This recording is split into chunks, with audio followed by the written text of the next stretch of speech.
Hey guys, tonight we step into a banquet where no mortals are invited. But don't worry, you're crashing it anyway. It's the kind of party where ambrosia is flowing, gods are gossiping, and someone's bound to start drama before dessert. And surprise, that someone is Eris, goddess of discord. Her, +1. A golden apple labeled to the fairest. You can probably see where this is going and, spoiler alert, it's not going to end well for humanity. So, before you get comfortable, take a moment to like the video and subscribe, but only if you genuinely enjoy what I do here. And drop a comment telling me where you're watching from and what time it is, especially if you should have been asleep an hour ago. Now, dim the lights. Maybe turn on a fan for that soft background hum. And let's ease into tonight's journey together. You stand at the edge of Mount Olympus, your breath catching as you peek into a dazzling celebration. This isn't just any feast, it's the wedding of Peleus and Thetis, a mortal and a sea goddess. The kind of match that needs divine RSVP cards and ambrosia on tap. Every god, titan, and divine sidekick is here, shimmering in gowns stitched from starlight or cloaks darker than Tartarus. Even Dionysus is behaving, sort of. Then Eris appears, fashionably late and deeply uninvited. She isn't in the mood to toast the bride. Instead, she hurls a golden apple across the floor like a chaotic bowling ball. It rolls dramatically, bouncing off a few sandals and coming to rest near Hera, Athena, and Aphrodite. The inscription glows, "To the fairest." Cue divine side-eye and enough tension to crack a marble column. The three goddesses glance at the apple, then at each other, like they're about to start an immortal episode of Real Housewives of Olympus. Hera raises an eyebrow. Athena crosses her arms. Aphrodite gives a smirk that could curdle nectar. Zeus, head god and certified drama voider, nopes out instantly. "I'm not touching that," he says, probably while pretending to check his calendar. "Let's have someone else judge." That's someone. You, well, technically Paris, Prince of Troy, but for tonight, you're him. Raised far from the court. In the quiet hills, because of a prophecy, you're blissfully unaware that you're about to be volunteered into the most dangerous beauty contest in mythological history. Hermes is dispatched like a divine Uber driver.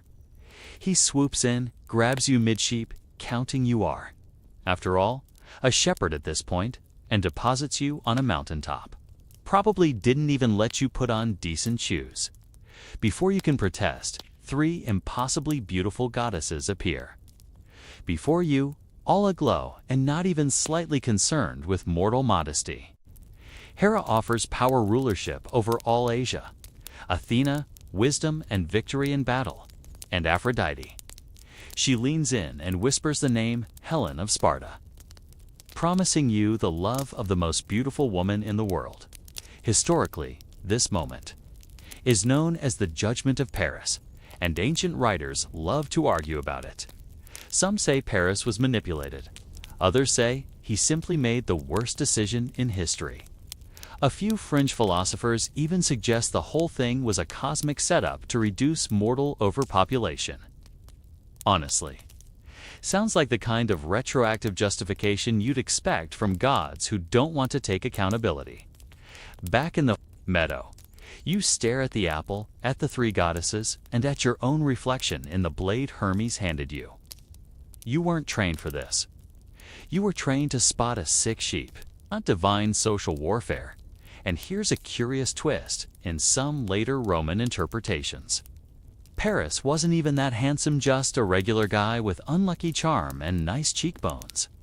So why would Aphrodite stake such a wild claim for his vote? Maybe because love, unlike war or power, is unpredictable. Or maybe she just wanted to win. Aphrodite sees your hesitation and ups her offer. She's married, she says with a wink. But that's a minor detail. You can almost hear the moral alarms ringing. But your heartbeat drowns them out. You take the apple and hand it to Aphrodite. There's a sharp intake of breath. Athena's armor bristles. Hera narrows her eyes like she's mentally listing your future misfortunes. But Aphrodite smiles, delighted. From this choice, 1,000 ships will sail, a city will burn. And you, sweet summer child, will become both legend and cautionary tale. As the goddesses vanish, Hermes pats your back with a "you'll be fine" expression that inspires zero confidence. Then you're alone again, holding the now dim apple and wondering what on earth just happened. A breeze tugs at your cloak. Somewhere far away, a woman named Helen laughs in her palace, unaware that destiny has just been rewritten in her name. Asterisk, asterisk, you're still standing there, staring at the empty sky where 3 goddesses just disappeared. The grass beneath your feet hasn't changed. The sheep are still grazing. And the world somehow hasn't imploded yet. But you can already feel it. Like the static in the air before a storm. You've just done something irreversible. You don't get much time to stew in the consequences, though, because Hermes is still here. He gives you a "you'll thank me later" smile that really doesn't feel reassuring. Then, with a casual flair of someone who's definitely done this before, he pulls out what looks suspiciously like a scroll of fine print. You picked love, he says. So here's how it works. He runs you through the terms, and it's very clear you're now under a cosmic contract. Helen, Queen of Sparta, will fall in love with you. Or at least feel an intense compulsion engineered by divine influence. Either way, it's going to be awkward. Hermes disappears before you can argue.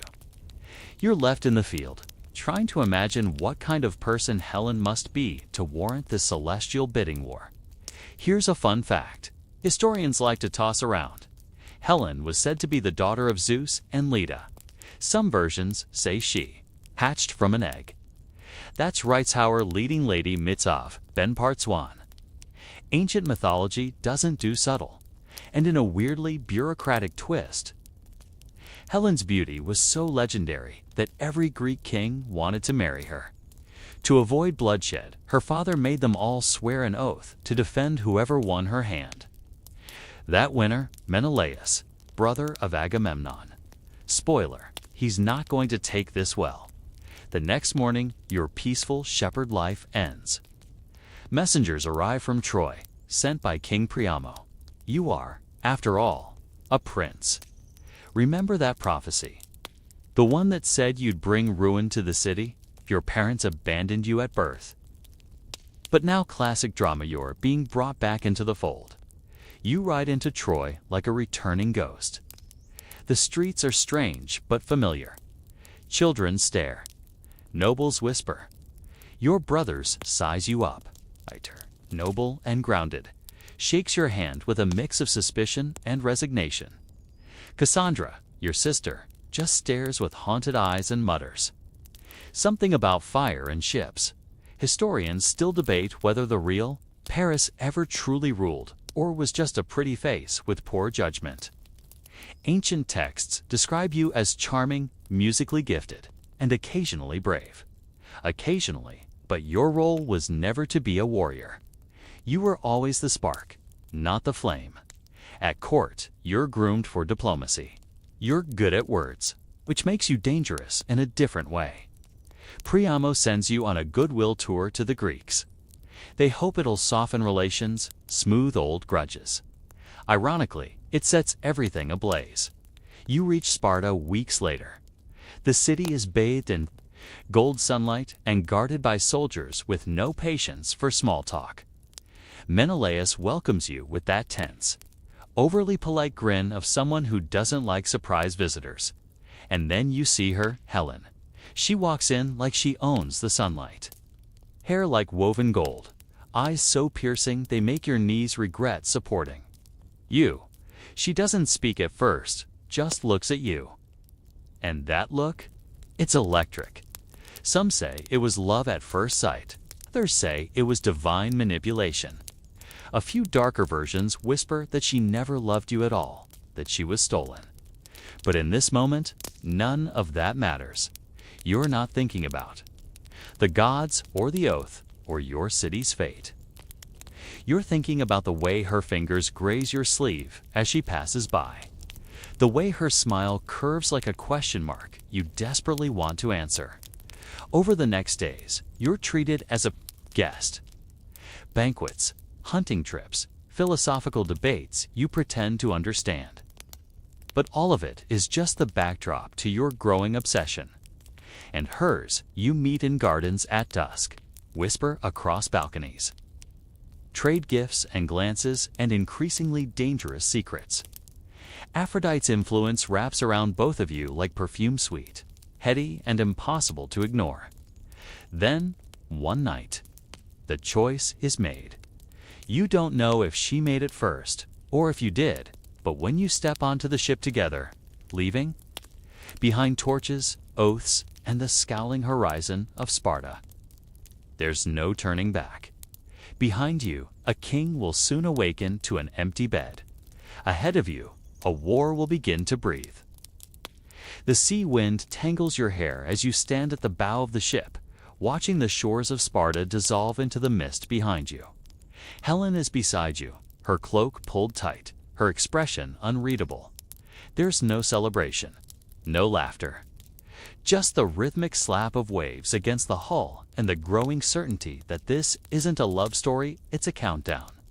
You tell yourself that it's Aphrodite's doing. That love like this isn't natural. But every time Helen looks at you, with those eyes that seem to flicker like candlelight in a drafty room, your doubts melt into the horizon. The sailors avoid you. Not out of disrespect, but fear.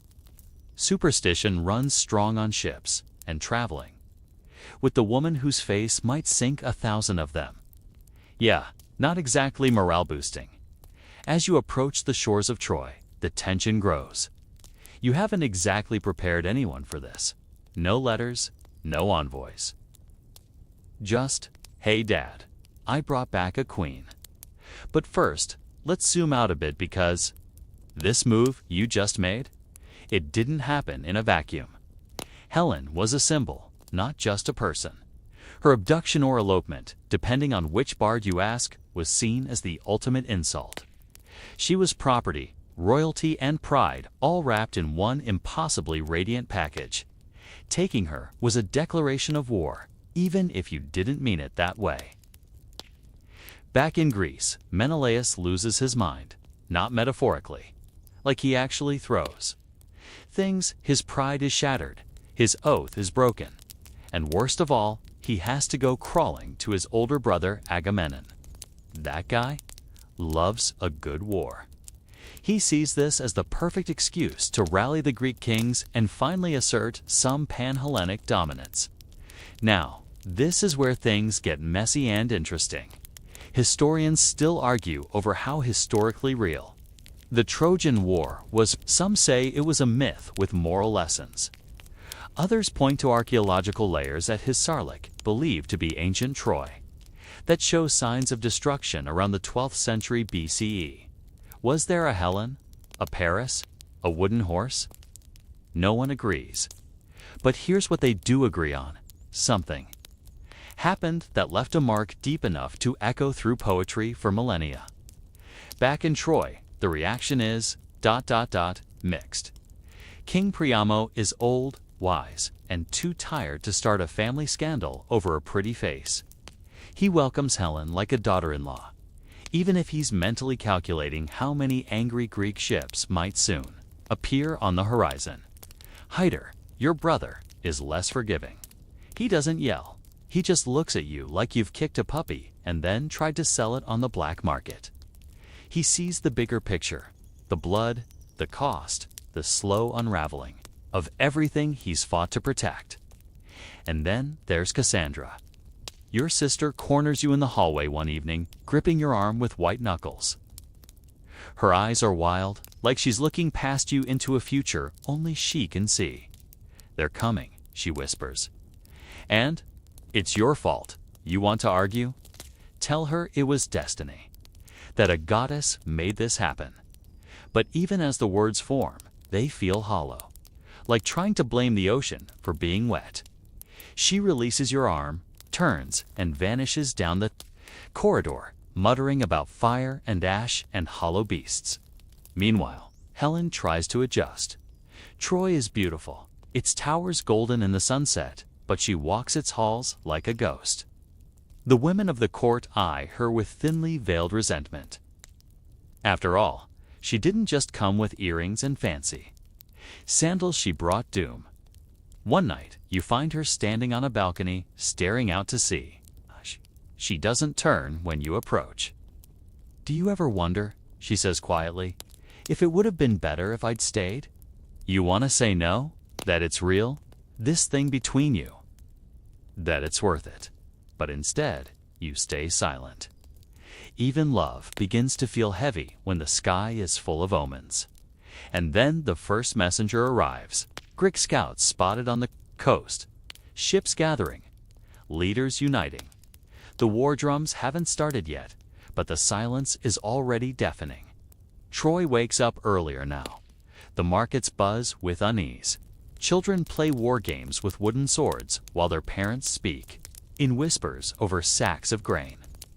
You walk through the city like a guest in your own story, welcomed, yes, but with eyes always on your back. The royal court summons you often now. You're no longer just the charming shepherd prince or the handsome diplomat who brought back a queen. You're the flashpoint. The gamble, the one whose love story threatens to bring an empire to its knees. Your father, King Priamo, still treats you kindly, but the softness in his eyes dims a little each time he receives another grim report. He doesn't say it, but you feel it. The unspoken wish that you'd never returned from those hills. Hyder, ever the soldier, ever the realist, doesn't sugarcoat it. He pulls you aside after one of the tense councils and says, "We can't send her back. That would be cowardice. But keeping her, ... might be death." Hyder has always been the city's shield. You, at best, you were a harp and a smile. But now you start watching him closer. You see how he trains with the soldiers, how he rides the walls daily, how he reads the enemy like a poem. And you realize he's everything you're not, and everything Troy needs. Your sister Cassandra, meanwhile, continues her cryptic warnings. At breakfast, she mutters about burning sails. At dinner, she whispers of wooden animals and blood beneath statues. The court humors Hirsch has always been troubled, but you start to wonder if madness is just what truth looks like when no one's ready to hear it. Then there's Helen. She adapts surprisingly well to court life. She's clever, poised, and not afraid to speak her mind. Some say she's manipulating you. Others say she's genuinely trying to fit in. But you notice the way she sometimes touches her necklace when no one's looking, as if remembering something or someone. Still, the two of you carve out a kind of peace. You walk in the palace gardens where roses spill over ancient stone. You read poems together. Once, she laughs so hard she spills wine on your robe, and for a second, the war seems far away. But it's always there. Now, here's an interesting historical aside. Paris wasn't always raised as royalty. According to myth, when you were born, prophets declared you would bring the fall of Troy, so Priamo ordered your death. A servant couldn't do a classic soft-hearted henchman and left you in the wilderness instead, where a shepherd raised you. You grew up among goats and olive trees, thinking yourself ordinary. You learned music, dance, and how to talk your way out of trouble. And now, here you are, a prince again, reluctantly. It's not easy. The court is full of dignitaries, warlords, and priests. You attend endless meetings about fortifications, supply chains, and alliances. You nod, you try to understand. But you feel like a tourist in your own fate.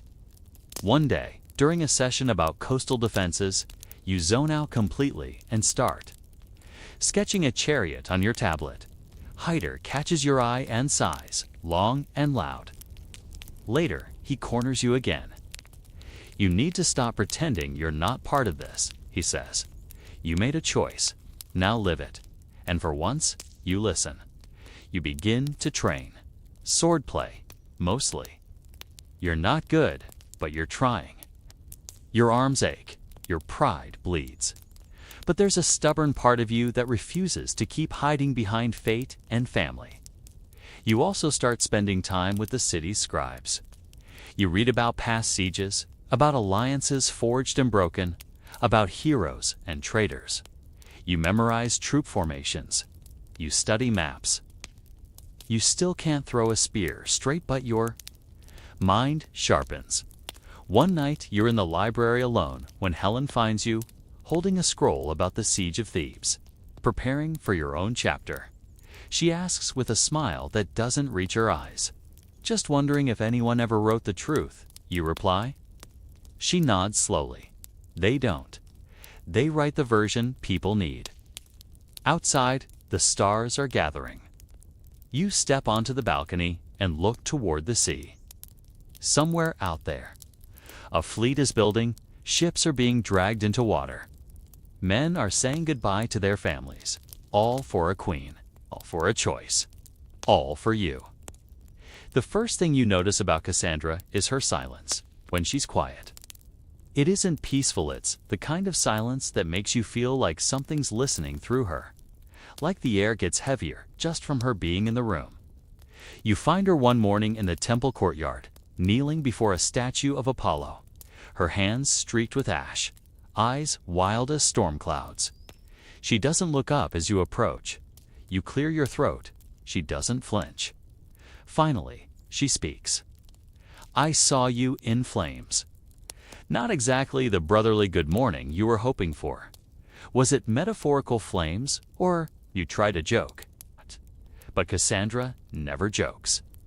Her eyes snap to yours, and you suddenly feel like a child again. Not the prince, not the apple-judging heartbreaker. Just a boy with dirt under his nails and the wrong destiny in his hands. Cassandra's gift is prophecy granted by Apollo himself, but when she refused his advances, he twisted the blessing. She'd still see the future, but no one would believe her. Classic Olympian pettiness. She stands and moves to the sacred pool, trailing her fingers through the water. "Come in waves," she says. Ships, shields, screams. The walls crack like eggshells. You sit beside her. Then we'll reinforce the gates. She turns slowly. You still think this is about gates? Okay, so your sister's not exactly easy to talk to, but she's also not wrong. Every instinct in you says the same thing. This isn't just war. It's the gods settling scores through mortal lives. You're the match they use to light it, and she's the only one who sees the fire before it spreads. But here's the thing, no one listens to Cassandra. Not your father, not the generals, not even the temple priests who nod politely while shuffling her away like a malfunctioning relic. You try to vouch for her, to include her in council meetings.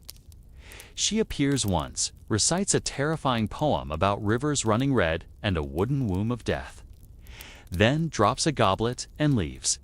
You're back to square one. The tension in the city is climbing. Not just among the nobles.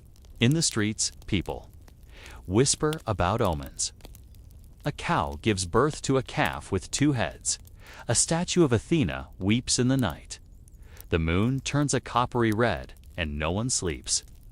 At court, everyone's divided into quiet camps. Some say you should send Helen back claim. She was kidnapped. Plead innocence.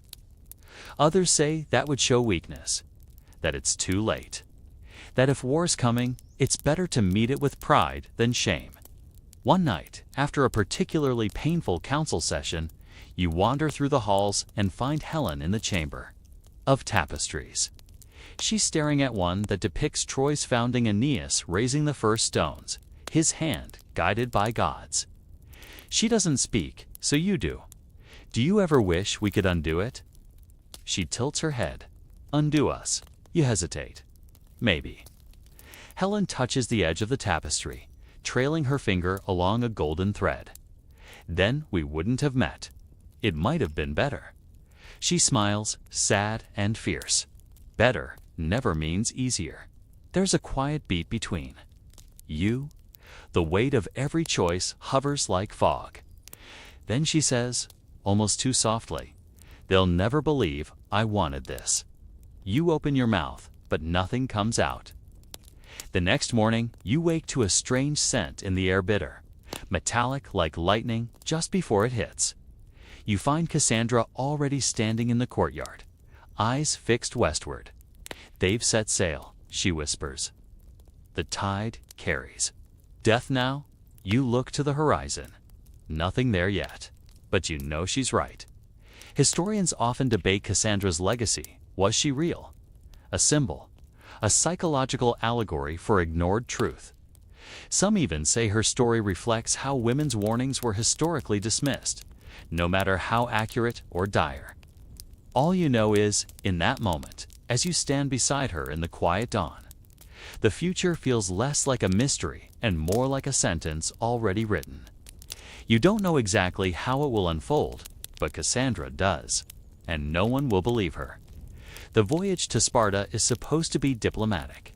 That's what you keep telling yourself. Anyway, just a formal visit to show face, offer some gifts.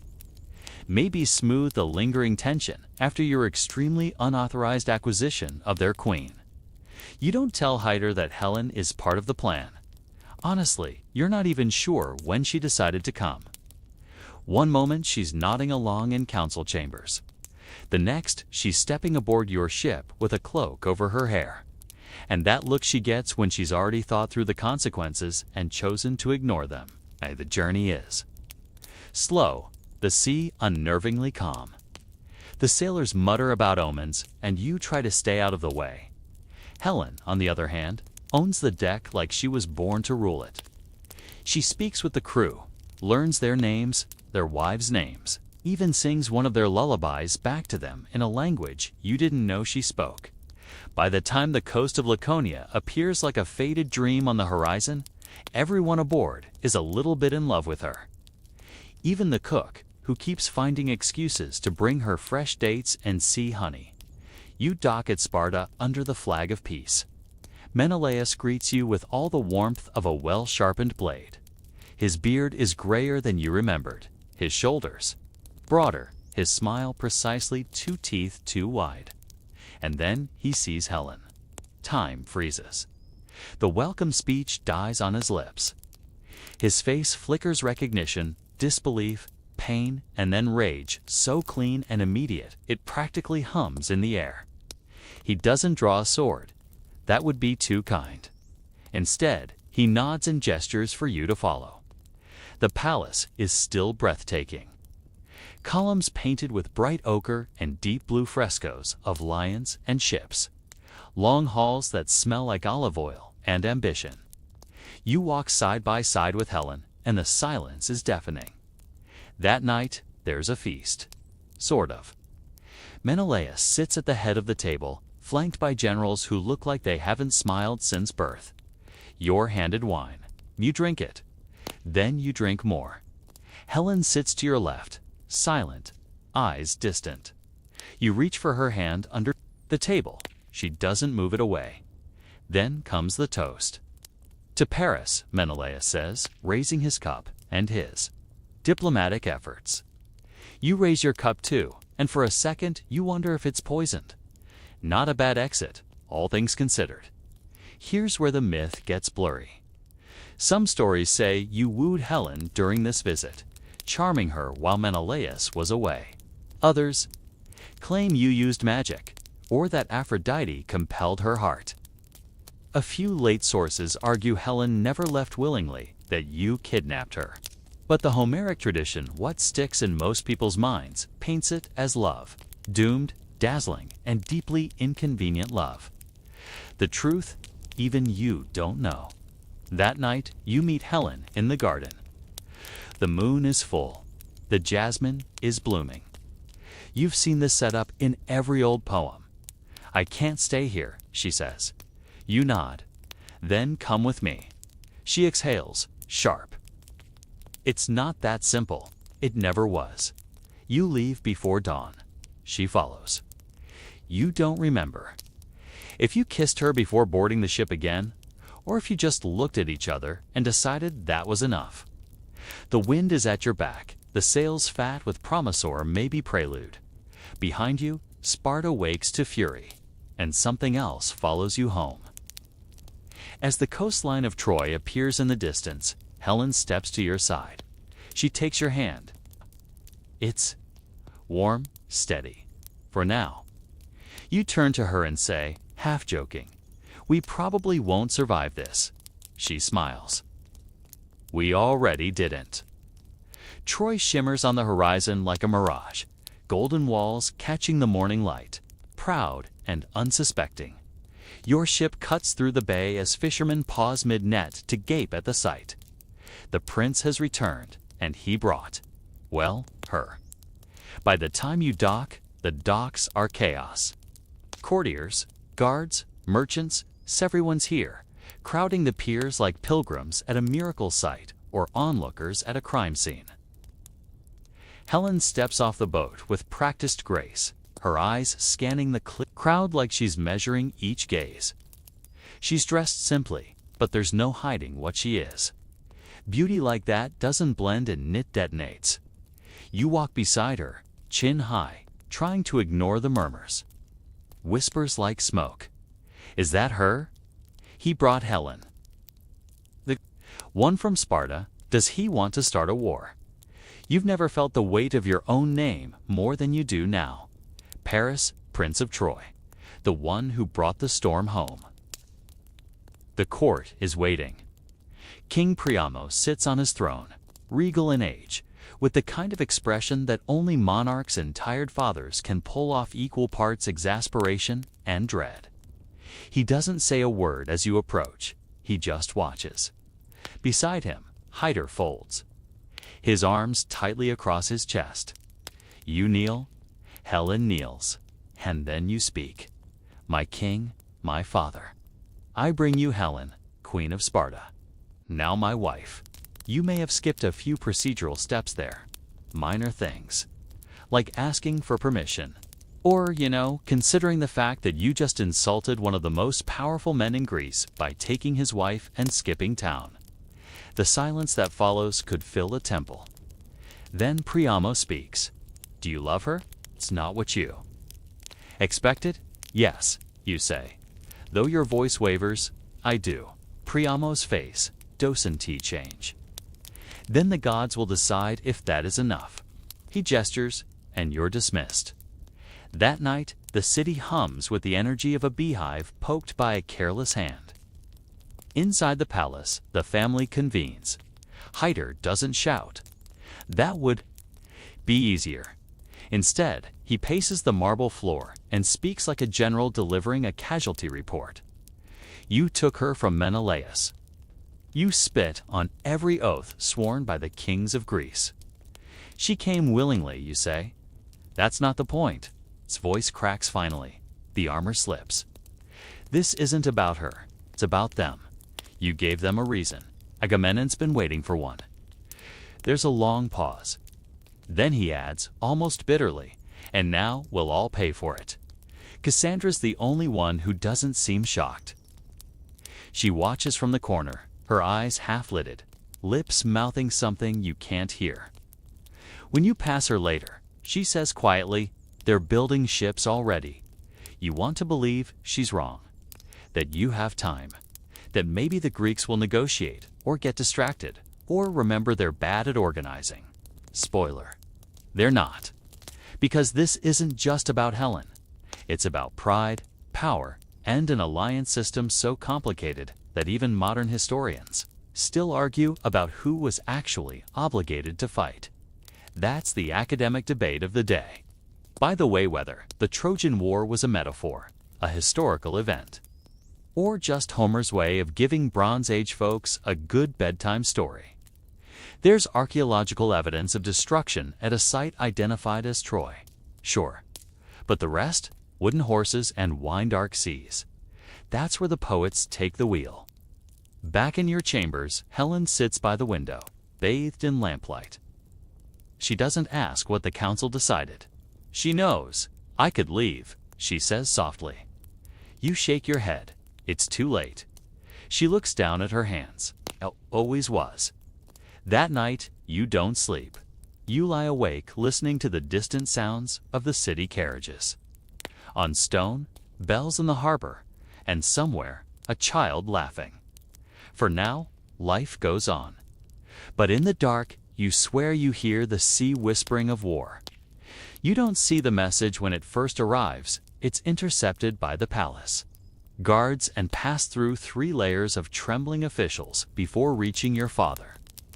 But you hear the tone of the city change. Less speculation, more certainty. Less gossip, more preparation. People start moving faster, like the wind has shifted direction. And then Priamo summons you. He holds the scroll in his hand, unrolled but untouched, like he doesn't want the ink to get on him. He doesn't raise his voice, doesn't slam. His fist, he just reads it aloud, each word like a slow chisel to the marble of your future. To the house of Troy, return Helen of Sparta, and no harm will come to your city. Refuse, and face the wrath of every Greek king who swore the oath of Tyndareus, signed Menelaus and Agamemnon, High King of Mycenae. It's the diplomatic equivalent of someone slapping your drink off the table and challenging you to a duel. Very politely, the room is tense. Hydar's jaw is clenched so tight it might snap. The council murmurs like a storm cloud trying to form. And you're the reason that letter exists. But here's the twist. No one suggests sending Helen back. Not because they support your decision. Mind you, because pride, honor, and optics matter more than strategy. Returning her would make Troy look weak, submissive, willing to bend under threat. And if there's one thing Trojans don't do, it's bend. Plus, there's the matter of consent. Helen, when asked privately, says no. She won't go back to Sparta. Whether out of love for you or fear of what awaits her there, she chooses to stay. So now it's official. You've got a queen, a target, and a countdown. Meanwhile, in Greece, Agamemnon is thriving. This is the opportunity he's been waiting for. He gathers kings and warriors like Pecamon, Odysseus, Ajax, Nestor, Diomedes, and, of course, Achilles. You start hearing the names whispered like omens in the Trojan court. The Myrmidons are marching. Odysseus has called Ithacus. Ships, even the reluctant ones, are coming. One scholar may be trying to comfort you mentions that the Greeks took years to assemble their fleet. That at Alice they were stranded by bad winds. That Artemis demanded the sacrifice of Agamemnon's daughter, Iphigenia, to set sail. You stare at the horizon and wonder what kind of gods delay a war with weather and tragedy, only to let it resume with even more fury. Then again, the gods never really stopped being involved, did they? You start to notice signs. Statues, weeping condensation despite the dry air, animals behaving strangely. A lioness appears at the gates, silent and watchful, then vanishes. City priests assure you this is normal. Sure it is.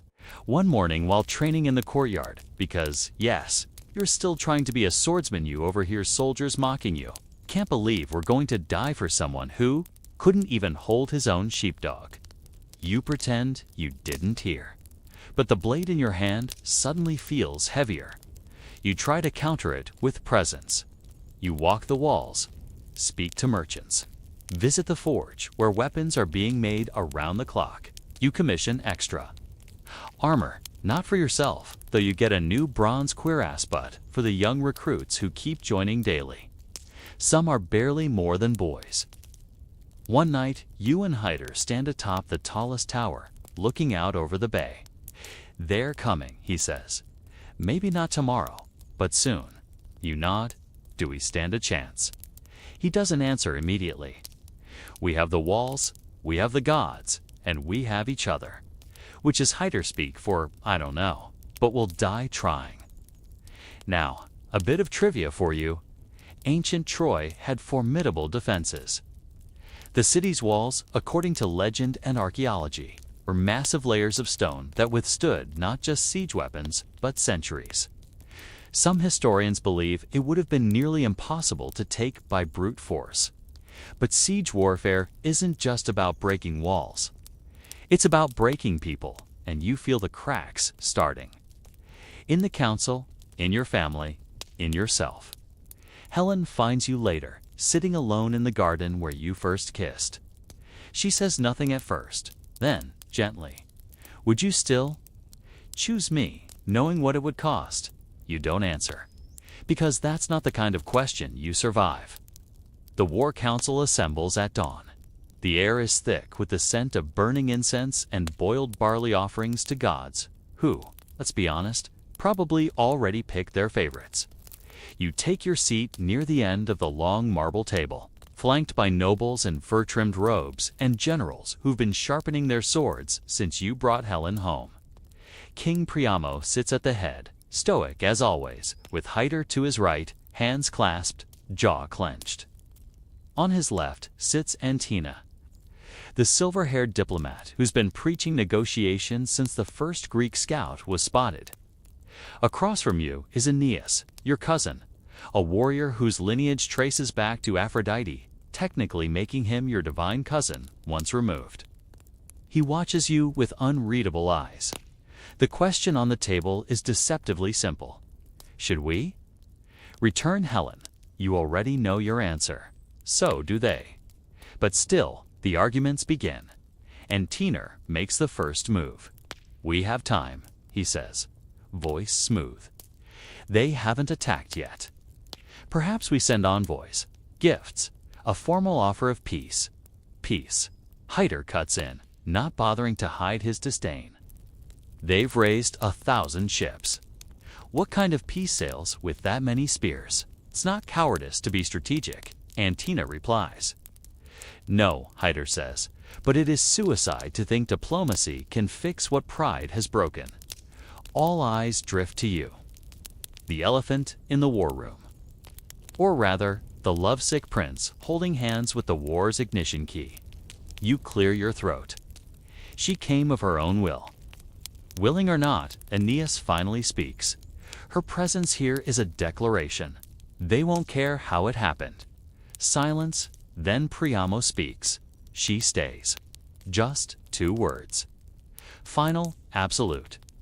There's no vote, no applause. Just a heavy, collective exhale, like everyone's lungs have been holding back a scream. Later, you walk the halls alone, trying to shake the weight of the council chamber from your shoulders. You find Helen in the stoa, painting on a scrap of linen. She's no trained artist, but the image she's made is unmistakably a ship, burning at sea. You sit beside her. "They're coming," you say. She doesn't look up. Always been coming. You tell her about the council, about the arguments, the speeches. She listens quietly. "Do you think they'll take me alive?" She asks, like she's asking about the weather. You reach for her hand. "They won't take you at all." That night, the palace throws a feast in old tradition, meant to bind the decision with ceremony. It feels grotesque, honestly. Meat and music in a city under threat. But Troy believes in symbols, in rituals. It's how people cope when the future tastes like ash. You sit between Hyder and Aeneas, drinking too much wine, laughing at things you don't find funny. Across the room, Helen dances once, just once, with a foreign dignitary. You watch every step like it's a countdown. Then Cassandra walks into the banquet hall. She's barefoot, her hair unbraided, eyes glassy. The music stutters as she climbs onto a table and shouts. The horse is hollow. The walls are cracked. The gods are laughing. It's a lot, even for her. The guards move quickly. She doesn't fight them, just keeps laughing this horrible, broken sound that doesn't belong in a room full of firelight and liars. Later, when the hall has quieted and the torches burn low, you find her in her chambers. She's sitting on the floor, drawing spirals in spilled wine. "They think I'm mad," she says. "But you know, don't you? you feel it. And the truth is, you do. Not in visions, but in your bones. The way the city exhales now, the way people hold their children closer in the streets, the way soldiers sleep in their armor. Troy is preparing for a siege. But you're already under one. Inside, a fact worth mentioning. Some historians argue that Troy's fall wasn't about love or honor, was economic. A power play. Control of the trade routes through the Dardanelles. Helen was just the narrative. Bow wrapped around a much more strategic package. But stories matter. Symbols matter. And you're both. As you return to your quarters, you pass a mural, an old one, cracked with time. It shows Troy triumphant, kings bowing before her gates. You stop and stare at it. For the first time, you wonder if this mural is the future, or a warning from the past. It starts with a whisper jest, a rumor carried by a merchant's boy from the western watchtower. A fleet, they say. Ships on the horizon, sails black as crow's wings. At first, no one believes him. Children see monsters in clouds, all the time. But then the second report comes, and the third, and by the fourth, Hyder is on the walls with a horn in hand. You race up the spiral stairs, the stones still cold beneath your sandals. And when you reach the top, you see it. The horizon is broken. Not by waves, by sails, hundreds, no more. Like a forest sprouting from the sea. The Greek alliance has arrived. Down in the city, bells ring low, heavy, deliberate. The kind that aren't for prayer or celebration, but for waking every man. Who's ever lifted a spear? Women grab children. Merchants slam shutters. Temple priests start preparing sacrifices. You and Hyder don't speak. You just watch the tide of wooden monsters creep closer, each bearing the colors of a different king. Odysseus, Ajax, Nestor, Diomedes, and of course, Agamemnon, king of kings, whose banner is already straining in the sea wind like it's desperate to hit something. Hyder finally speaks. We hold the beach, or we don't hold anything. And so the army is called. Troy's soldiers gather in the training grounds, where dust and determination fill the air. You try to join them. You've been training. After all, your swordsmanship is now somewhere between mediocre and not embarrassing. Hyder watches you spar, arms crossed, expression unreadable. Then he steps into the ring, nods at the captain, and motions for a wooden sword. What are you doing? You ask, already sweating, seeing what we're working with. Let's just say it's not a great look for you. Hyder moves like a tide measured, inescapable. You move like someone trying to swat a bee with a broom. Within 3 strikes, your sword is out of your hand. Within 5, you're on the ground. He offers you a hand.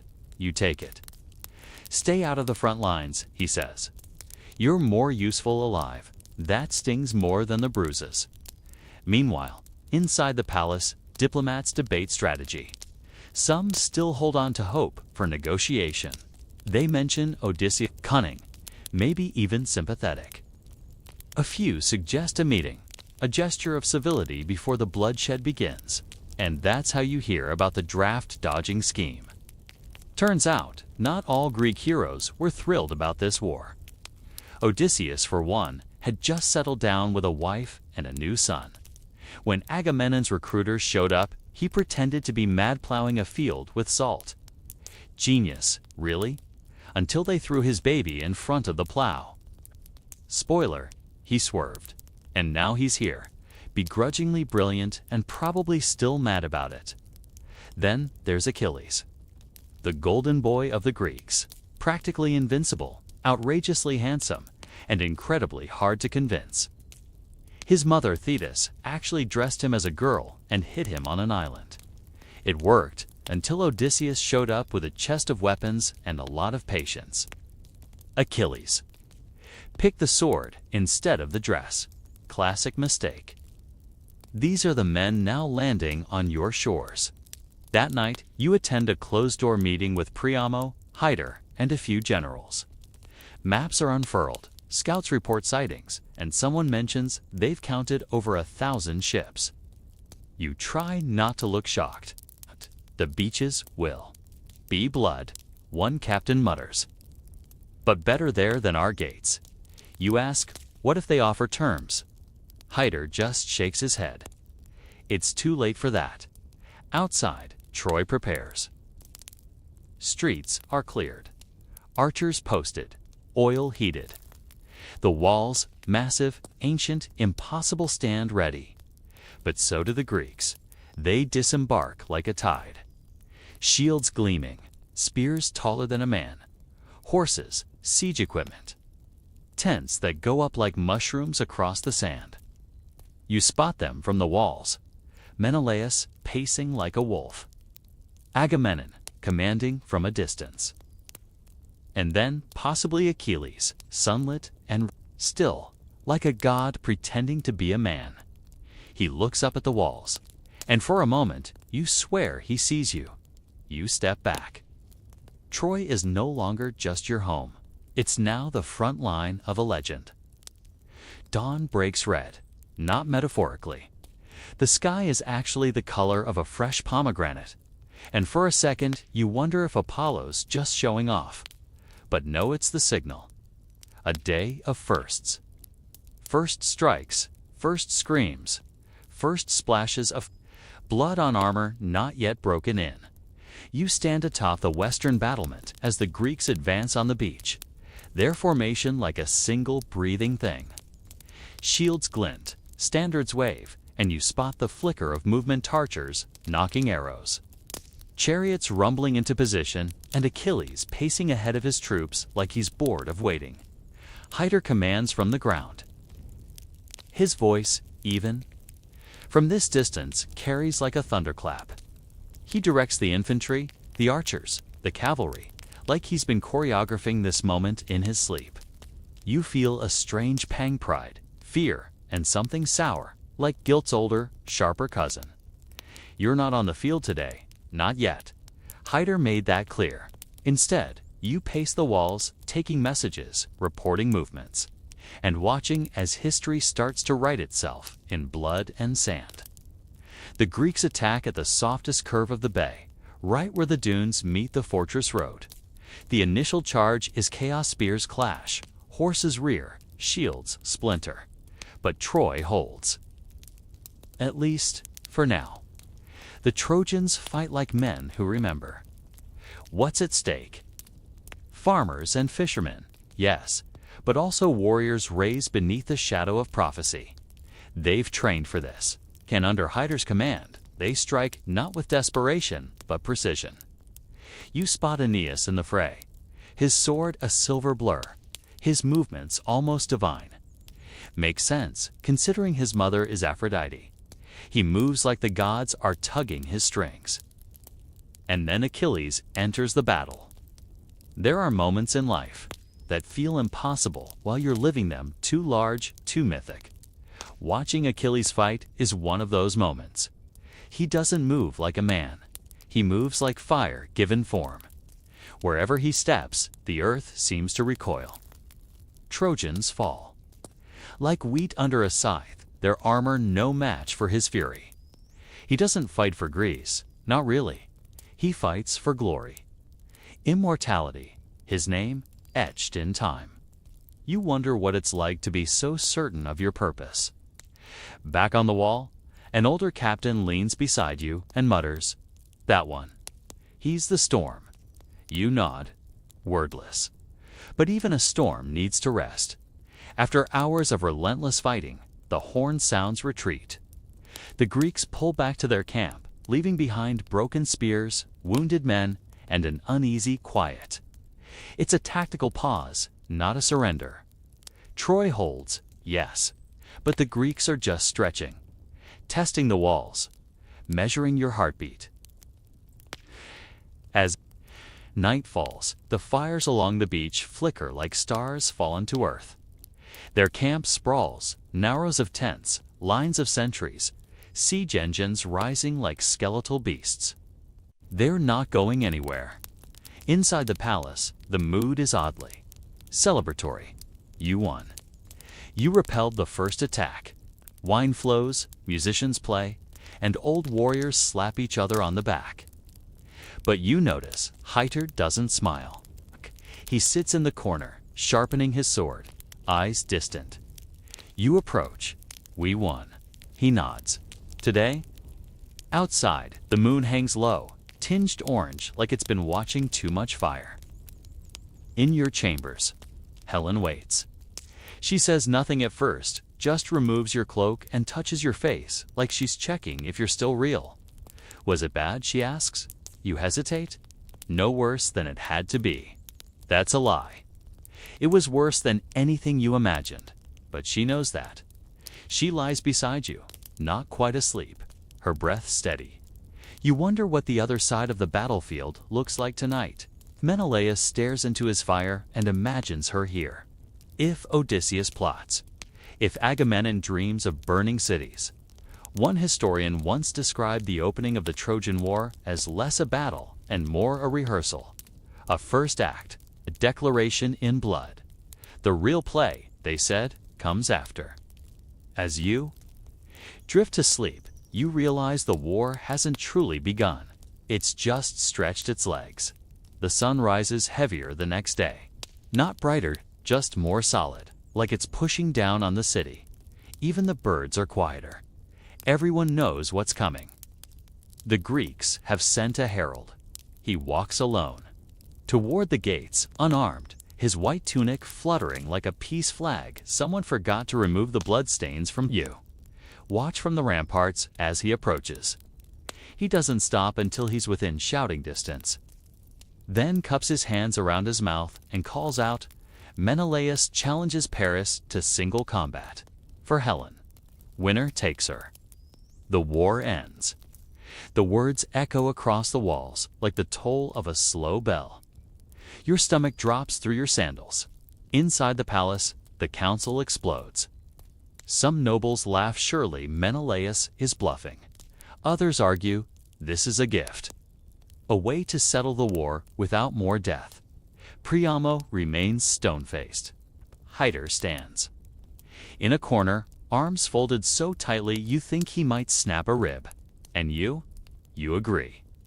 You walk into the middle of the chamber and say, I'll fight him. Silence. Cassandra actually laughs. A sharp, bitter sound. So the sheep decides to wrestle the wolf. You ignore her. You look at Priamo. If I lose, she returns with him. The Greeks leave, and if you die, Hyder says, like it's not rhetorical. Then at least they won't burn the city to get to her. Priamo studies you for a long time. Very well. If the gods demand a spectacle, they shall have one. So, it's official. You're going to fight the man you stole from, the king whose rage launched 1,000 ships, the husband of the woman sleeping in your palace. No pressure. Hyder doesn't speak to you as you prepare. Just tightens the straps on your armor and hands you a blade like he's passing you a eulogy. Keep your guard high, is all he says. He's stronger than he looks. You step into the arena, flat field outside the gates, trampled grass and scorched soil. The Greeks are. On one side, a wall of bronze and anticipation. The Trojans are on the other, quieter, holding their breath. Menelaus stands at the center, already armored, his red-plumed helmet under one arm. He looks older than you expected, more tired, but his eyes, cold steel. He speaks first. This should have been done the day you stepped into my hall. You nod. Then let's finish it. The duel begins, and it's not a poem. There's no dance of blades, no elegant footwork or graceful parries. It's brutal, clumsy, terrifying. You dodge more than you strike. Your training flees the moment you see his sword coming at your face. He cuts your shoulder. You stab his thigh. You both stumble.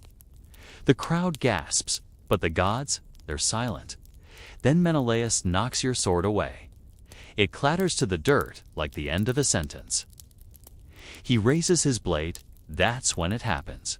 A flash of light, a blur. And suddenly, you're not in the arena anymore. You're in a temple. Aphrodite stands before you, rolling her eyes like a disappointed ant. "You're welcome," she says. You're gasping, bleeding, confused. What Menelaus was. About to end you? Honestly, I expected better. She snaps her fingers. You collapse onto a cushion. You're inside the palace now, in your own chamber, swordless, but somehow alive. Outside, confusion erupts. The Greeks cry foul. The Trojans cry miracle. Historians will call it divine intervention or an elaborate ruse. Depends on whose.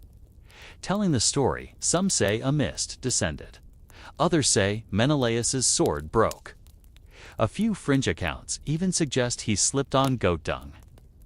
But you know the truth. Aphrodite saved you. Again, Helen rushes to your side. She cradles your face, kisses your forehead. You're alive. You nod, barely. She whispers. But at what cost? Later, you hear the fallout. Menelaus raged. The truce shattered. The duel solved nothing. And now, the war has truly begun. The gods are no longer watching from a distance. They're in it, with you. Whether you like it or not. The next morning, the sky has the heavy stillness of a held breath. You don't rise early. You don't train. You don't even leave your bed at first. You just lie there, blinking at the ceiling while your shoulder throbs and your pride simmers, quietly beneath the bandages. Outside, Troy is bustling again. But not in that warm, market day kind of way. It's a different energy, now hurried, clipped, bracing. Because everyone knows what you're not saying aloud. The duel didn't solve anything. It just bought the Greeks a reason to escalate. Hyder hasn't spoken to you since the duel. Not even a "you're welcome" when he ordered your guards to drag you out of bed and at least walk the palace once so the people could see their not dead prince. To be fair, no one's throwing you a parade. You walk the city streets in a cloak, hooded, unnoticed. But you still catch the murmurs. He lost, would have died without the goddess. He should have died. You'd like to say it. Doesn't sting, but it does. The judgment weighs heavier than the armor you're too embarrassed to wear again. And it's not just the people. The soldiers are colder now. You pass two in the stables, who stop talking the moment they see you.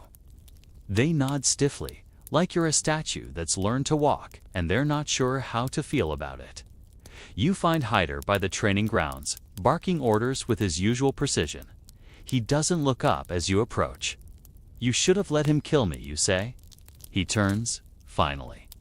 Don't tempt me. You manage a smile. He doesn't return it. He sighs, then wipes his brow. I get it, Paris. You wanted to end it. Wanted to fix what you broke? But war doesn't work like that. And Menelaus didn't want resolution. He wanted a performance. And I gave him one, you mutter. Exactly, he says. A bad one. Burn. Later, you retreat to the palace library, the one place where people avoid you only out of respect for silence. You thumb through scrolls on old wars, ancient, pacts, even myths. And what you realize is this. Very few heroes survive their own stories, especially the ones who start them. You're interrupted by Cassandra. No door knock, no greeting. She just appears, as she does, like a shadow that never learned to cast light. She sits across from you, staring. I saw you fall, she says. You close the scroll. I didn't. Not then, she replies. Later, of course. You've grown used to her cryptic prophecies. But today, her voice is soft, almost tired. The gods are shifting, she says. They were laughing yesterday. At me.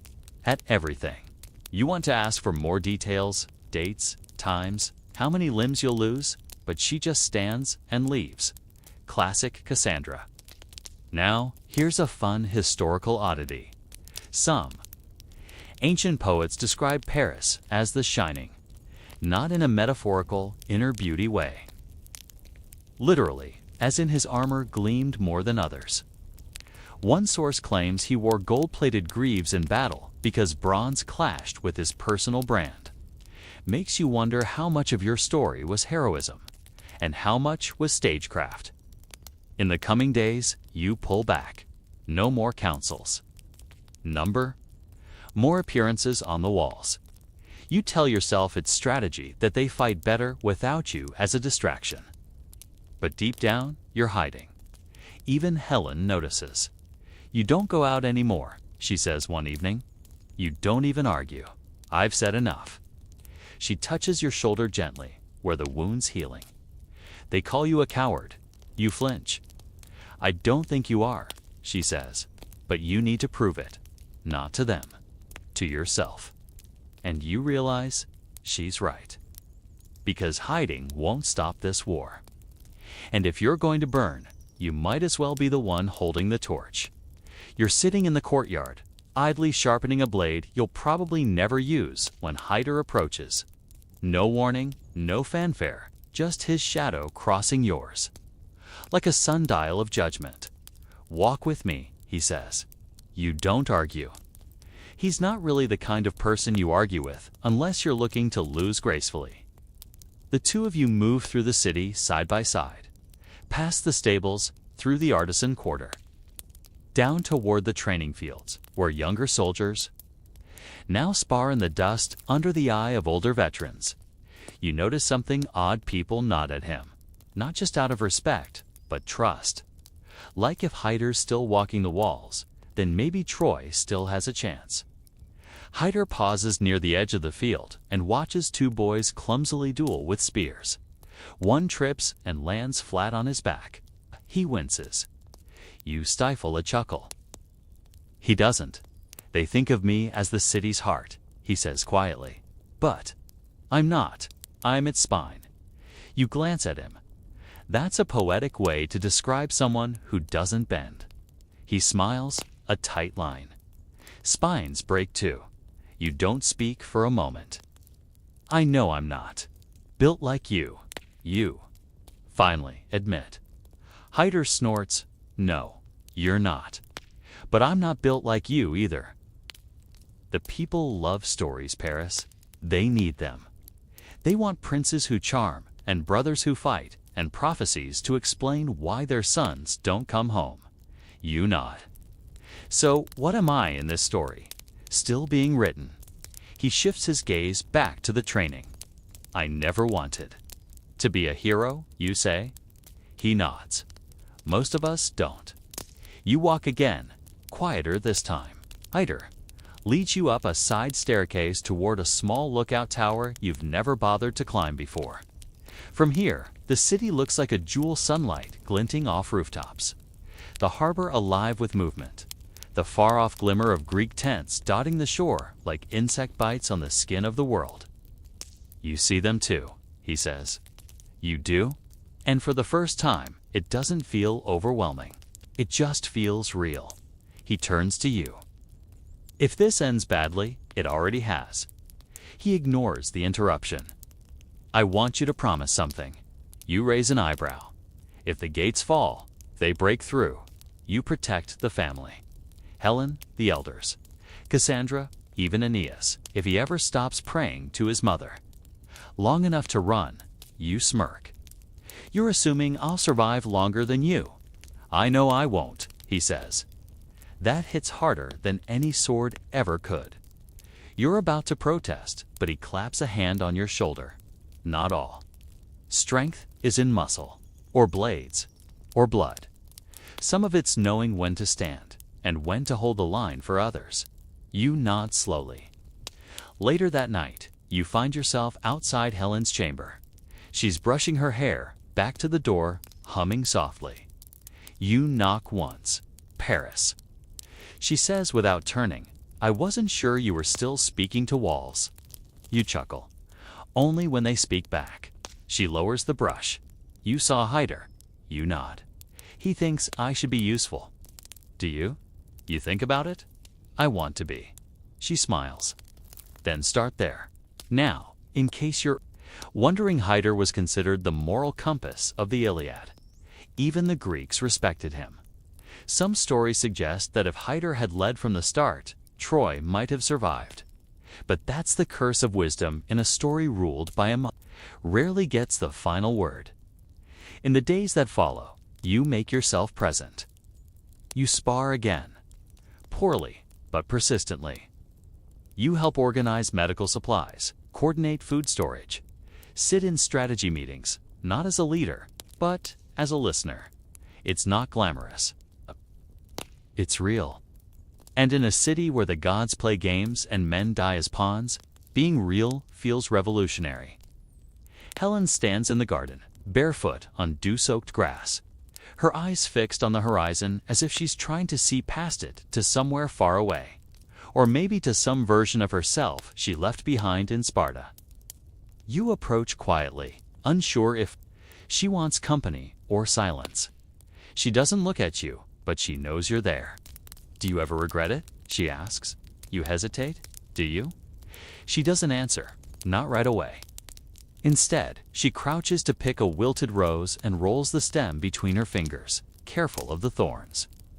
Sometimes I dream of the sea, of running, not toward anything, just ... away. You sit beside her. You're not a prisoner here. I know, but I'm not free either. It's the first time you've heard her say it. Not with bitterness, not with blame. Just with that quiet kind of honesty that only creeps in when the world has been at war long enough to forget who fired the first shot. You want to tell her? It was all worth it, that the gods chose you both. That Aphrodite's promise wasn't a curse disguised as love. But you've started to see how little comfort mythology offers when people are bleeding on your doorstep. She was right, Helen says. You blink? Who? Cassandra. She said I'd be remembered not as a woman, but as a flame. Beautiful, untouchable, dangerous. You try to lighten the mood. Could be worse. At least no one's calling you a goat. She smiles faintly. Give it time. You sit together in silence, and for once, it feels okay not to have answers. Now, here's something peculiar. In some versions of the myth, Helen never even went to Troy. It was a phantom-man illusion sent by the gods. While the real Helen waited out the war in Egypt, scholars still debate it. Was it a narrative loophole? A moral correction? A way to let Helen off the hook? No one agrees. But sitting here now, beside her, you wonder if she were just a ghost. Why would she weigh so heavily on everyone's mind? Later, you walk the halls and overhear the servants talking. They don't know you're listening, which makes it worse. She's cursed. She brought the war. Paris should have left her in Sparta. You want to shout? Want to remind them she didn't. Light the torches or call the ships. But the truth is, they wouldn't believe it. People need someone to blame, and Helen's beauty makes her the perfect effigy. That night, she finds you in the old observatory, the one you always forget exists until you need a place no one goes. She leans in the doorway, arms crossed, hair unbraided. Do you believe in fate? She asks. You shake your head. I used to. She steps closer. And now I believe in choices and consequences. She nods. Then let me. Choose. You frown. Choose what? To fight. The word sounds strange coming from her, but her eyes are steady. You try to object? You're not. I'm not a warrior. I know, but I can speak. I can organize. The women here listen to me. They trust me more than their husbands' commanders. Let me help. You pause. Are you sure? No, she says. But I'm tired of being history's ornament. So the next morning, Helen does something no one expects. She addresses the court, not with tears, not with apologies, with strategy. She speaks of morale, of resources, of the power in making women feel they're not just waiting to be widows. She proposes organized aid groups, education for the children. Sheltered in the city's interior, a weaving collective to produce protective cloth for armor linings. And the court listens. Even Priamo afterward, Hyder pulls you aside. "She's braver than you," he says. You nod. "I know." That evening, Helen joins you on the roof. Below, the fires of the Greek camp flicker. Above, the stars pulse like the gods in different eyes. She looks at you, not like a lover, but like a partner. "We started this," she says. "Let's try to end it our way." And for the first time since the apple, you think maybe the story isn't done writing itself just yet. The sky breaks open with a flash, not lightning them, gods. You don't see them arrive. You feel them. The way you feel static just before a shock. The way the hairs on your neck stand up when someone says your name and you don't know why. It starts with a crackle in the air, a scent of ozone where there's no storm. And then, possibly Apollo steps onto the battlefield. At first, the soldiers don't realize what's happening. He looks like a man, just taller, sharper, wearing gold like it's just another metal. But when he lifts his bow and the first Greek soldier drops without a mark on him, the truth is unmistakable. The gods are no longer watching. They've chosen sides. Apollo stalks the field, arrows of sickness and silence raining down wherever. He points. Behind him, the Trojans rally, shouting his name like a chant. You watch from the city walls, breath caught in your throat. This isn't war anymore. It's myth. You race down to the gates, not out of bravery, but because you have to see it closer. You have to understand what's happening to your world. You reach the outer wall in time to see another impossible figure enter the Phragira. She moves through the Greek ranks like a queen checking her garden, except everything she touches blooms into rage. Greek soldiers shout louder, strike harder. She isn't fighting, she's manipulating. Suddenly, it all makes sense, the tension, the divine. Absences, the unbearable weight of your choices. They were never yours alone. Some old priests warned you this would happen, but once the gods picked favorites, mortals became pieces on a board. You just didn't expect to be one of the pieces. Hyder pulls you back from the ramparts. Get. Inside, he growls. Did you see them? You ask, dazed. I saw enough. Back in the palace, the atmosphere has shifted. The air feels thick, like it's been steeped in prayer and fear. Priests rush to sanctuaries. Animals are sacrificed. People cry in corners not because someone died, but because they know someone will. You find Helen in the temple of Aphrodite. She's lighting a candle. Not praying, just watching the flame. She hasn't come, Helen says. You know who she means, she will, you offer. I'm not so sure. Aphrodite, your patron, your divine matchmaker, has been conspicuously absent since pulling you out of the duel. No visions, no dreams, no whispered reassurances, just the taste of abandonment. She gave me love, Helen says, but I don't think she understood the cost. You sit beside her, they never do. It's just sport to them. Here's a bit of mythological trivia. During the Trojan War, the gods didn't just support different sides, they fought each other. Athena wounded Ares. Hera outmaneuvered Zeus. Poseidon wrecked cities out of spite. The war wasn't just mortal. It was divine theater, complete with backstage politics and fatal improv. Back on the field, the tide shifts again. Athena appears beside Odysseus, whispering into his ear, her eyes alight with strategy. Suddenly, the Greeks are moving differently. Less fury, more focus. Then Ares arrives, and all logic breaks. He's a hurricane in armor. He charges the Trojans, laughing, roaring, turning battle into blood sport. Men flee just at the sight of him. You swear the earth groans beneath his feet. Hyder, always composed, calls a retreat. And this time, you don't argue. Inside the city walls, the wounded pour in. The healers do what they can. Helen joins them, stripping linens for bandages, comforting wives, whispering encouragement to boys who shouldn't have ever seen a battlefield, and still no sign of Aphrodite. That night, you wander the gardens alone. The moon is high, full, impossibly white. You expect a sign, a whisper, a rose to bloom from stone. Nothing. Then you hear footsteps, not soft, heavy, deliberate. Aphrodite. She steps from the shadows like a sigh in silk, looking more human than usual barefoot, eyes dim, lips pressed in something dangerously close to guilt. "I came," she says, barely louder than a thought. You don't bow. "You abandoned her," you say. "I protected you," she replies. "That was the deal." No, you say the deal was love. You gave us fire and ran when it burned. She looks at the moon, the other gods. They don't care who wins.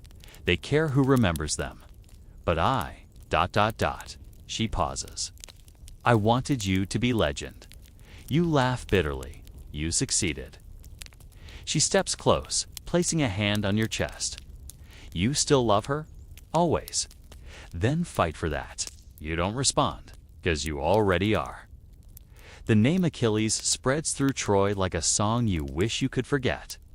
Children whisper it when they play sword games in the alleys. Soldiers mutter it over their wine like a warning. Even the palace guards speak it under their breath.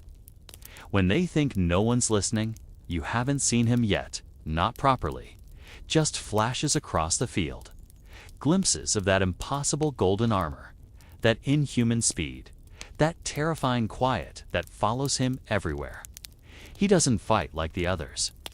He doesn't even fight like a god. He fights like someone who doesn't believe he can die.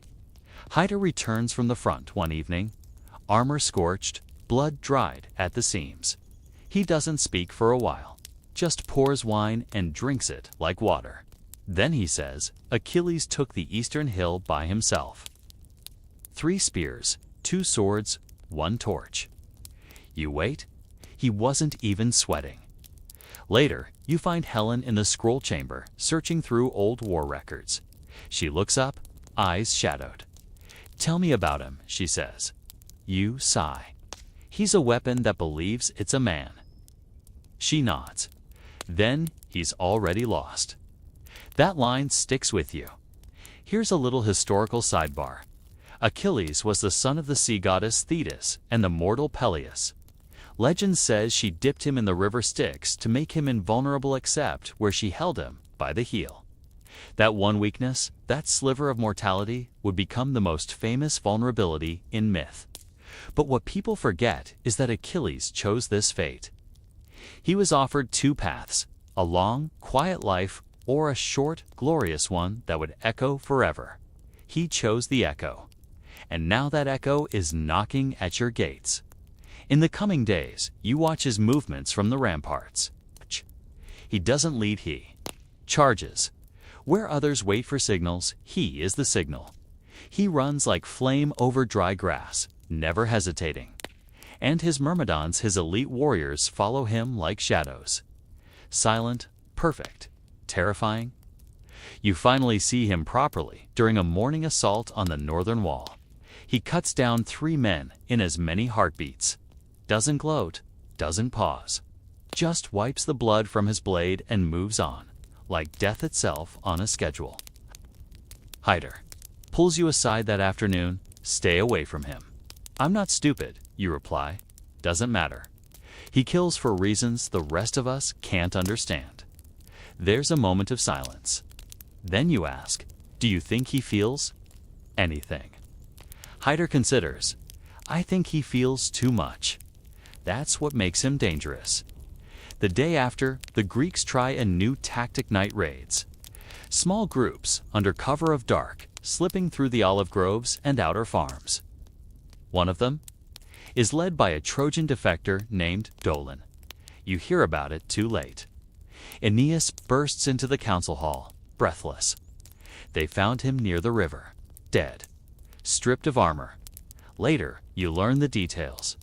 Odysseus and Diomedes snuck into the camp, killed Dolon, slaughtered Thracian reinforcements before anyone noticed. It wasn't war, it was a message. That night, you lie awake, staring at the ceiling, wondering if you've already lost, if the city is just a stage set waiting for the final curtain. Helen finds you sometime before dawn. Come with me, she says. She leads you through quiet corridors to a small lookout tower you didn't know existed. From here, you can see the whole plain. The Greek camp, the fires, the smoke. She points to a flicker on the hill. That's him, she says. Achilles, you nod. He's the storm, she says. And we're the tree. She smirks. No, we're the mountain. You don't believe it, not entirely. But her voice makes you want to. At sunrise, the horns sound again, and you know the storm is coming closer. You wake to shouting, not war horns, not the usual cries of alarm, but something quieter, colder, urgent whispers. Footsteps on stone. A name echoing through the palace like a curse. Dolon, you dress quickly and make your way to the main courtyard, where Hyder and Aeneas are already gathered. A servant bows low and tells you the body was brought in before sunrise, dropped like a broken message at the gates. No ceremony, just blood and silence. Dolon had volunteered, insisted, really on sneaking into the Greek camp under cover of night. He promised he'd bring back details about their tactics, their next move, maybe even catch a glimpse of Achilles' tent. He'd asked for Achilles' horses as a reward. The arrogance still lingers in the air. Hyder stands over the body now, his jaw a line of stone. The corpse is stripped of armor, his face twisted in surprise. His throat is cut so cleanly it looks like ink on parchment. They knew he was coming, Hyder says. You look down, or they were waiting. Odysseus and Diomedes, two of Greece's sharpest blades. If Dolon had seen either of them, it would have been the last thing he ever saw. You're not surprised, just sickened.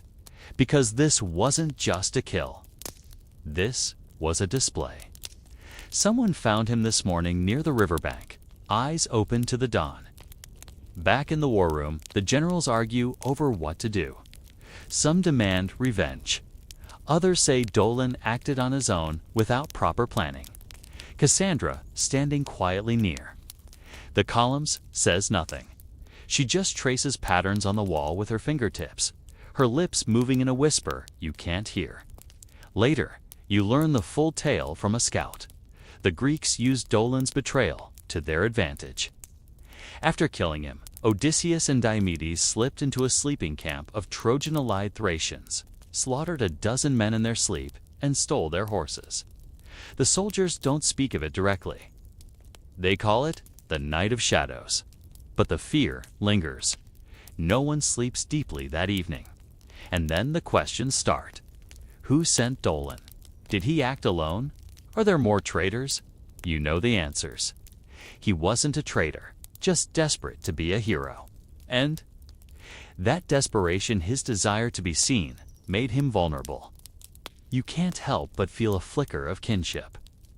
That night, Helen finds you sitting near the hearth in the Hall of Shields, surrounded by the armor of long-dead kings. She sits beside you, resting her head on your shoulder. They're turning into ghosts, she says. Who? Everyone. You know what she means. Dolon was the first to die in the dark. He won't be the last. Helen sighs. We forget them too quickly. History won't. She gives you a sad smile. History forgets the quiet ones first. Later, you stand at the gates and look toward the Greek camp. Torches flicker in the distance, but you can't tell if they're celebrating or mourning, or simply waiting. You think about Odysseus, how he's often painted as the clever one, the trickster, the schemer. But tonight, he feels like a shadow in human skin. Not because he killed Dolon, but because he used him. Here's a historical curiosity for you. In some versions of the myth, Dolan is depicted as foolish, even cowardly. He wore a wolf pelt, thinking it would help him blend in. Others say he begged for his life, that he cried. But those details, whether real or exaggerated, are just window dressing for what he truly was, a man undone by ambition. You return to the palace just before dawn. Hyder is waiting. He doesn't speak, just hands you a spear. You raise an eyebrow. "We train at first." "Light," he says. You nod. Because if shadows are coming, you don't want to be the one who can't see in the dark.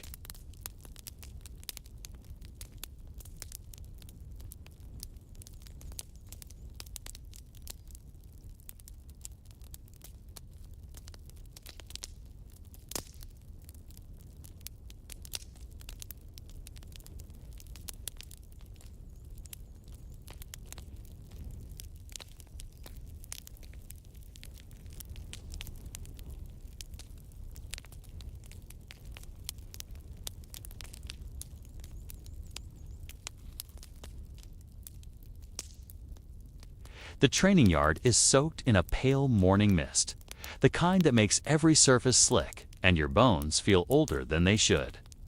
You stretch, grip your borrowed spear, and try to act like someone who belongs here.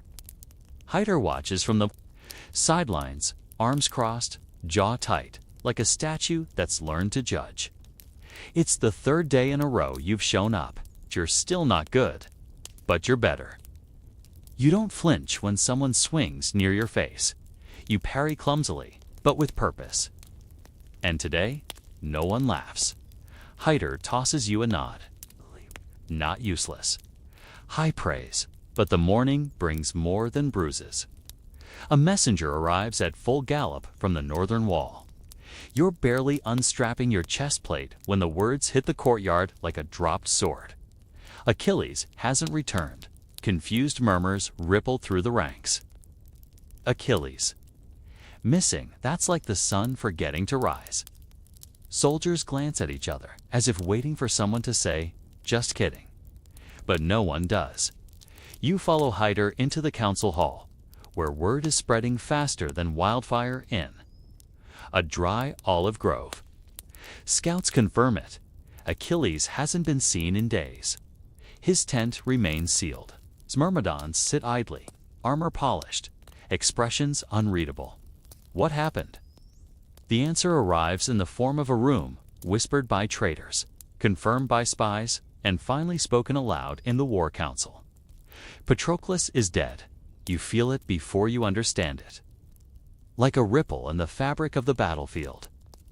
One less heartbeat in a rhythm you didn't know you'd memorized.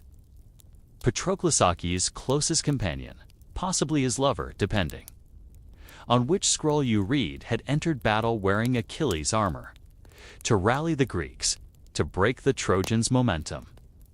And he had succeeded, for a time, until Hyder killed him. That's the twist. You find your brother sitting alone in the royal garden, a single goblet untouched beside him. He doesn't look up when you arrive. "I didn't know it was him," he says. You sit. He wore Achilles' armor, fought like him, moved like him. I had to stop him. You nod. And now Achilles will come. Hyder doesn't flinch. I hope he does. You want to argue, to tell him not to be noble. But what comes out is, you could have let someone else do it. He finally looks at you. You think I wanted this?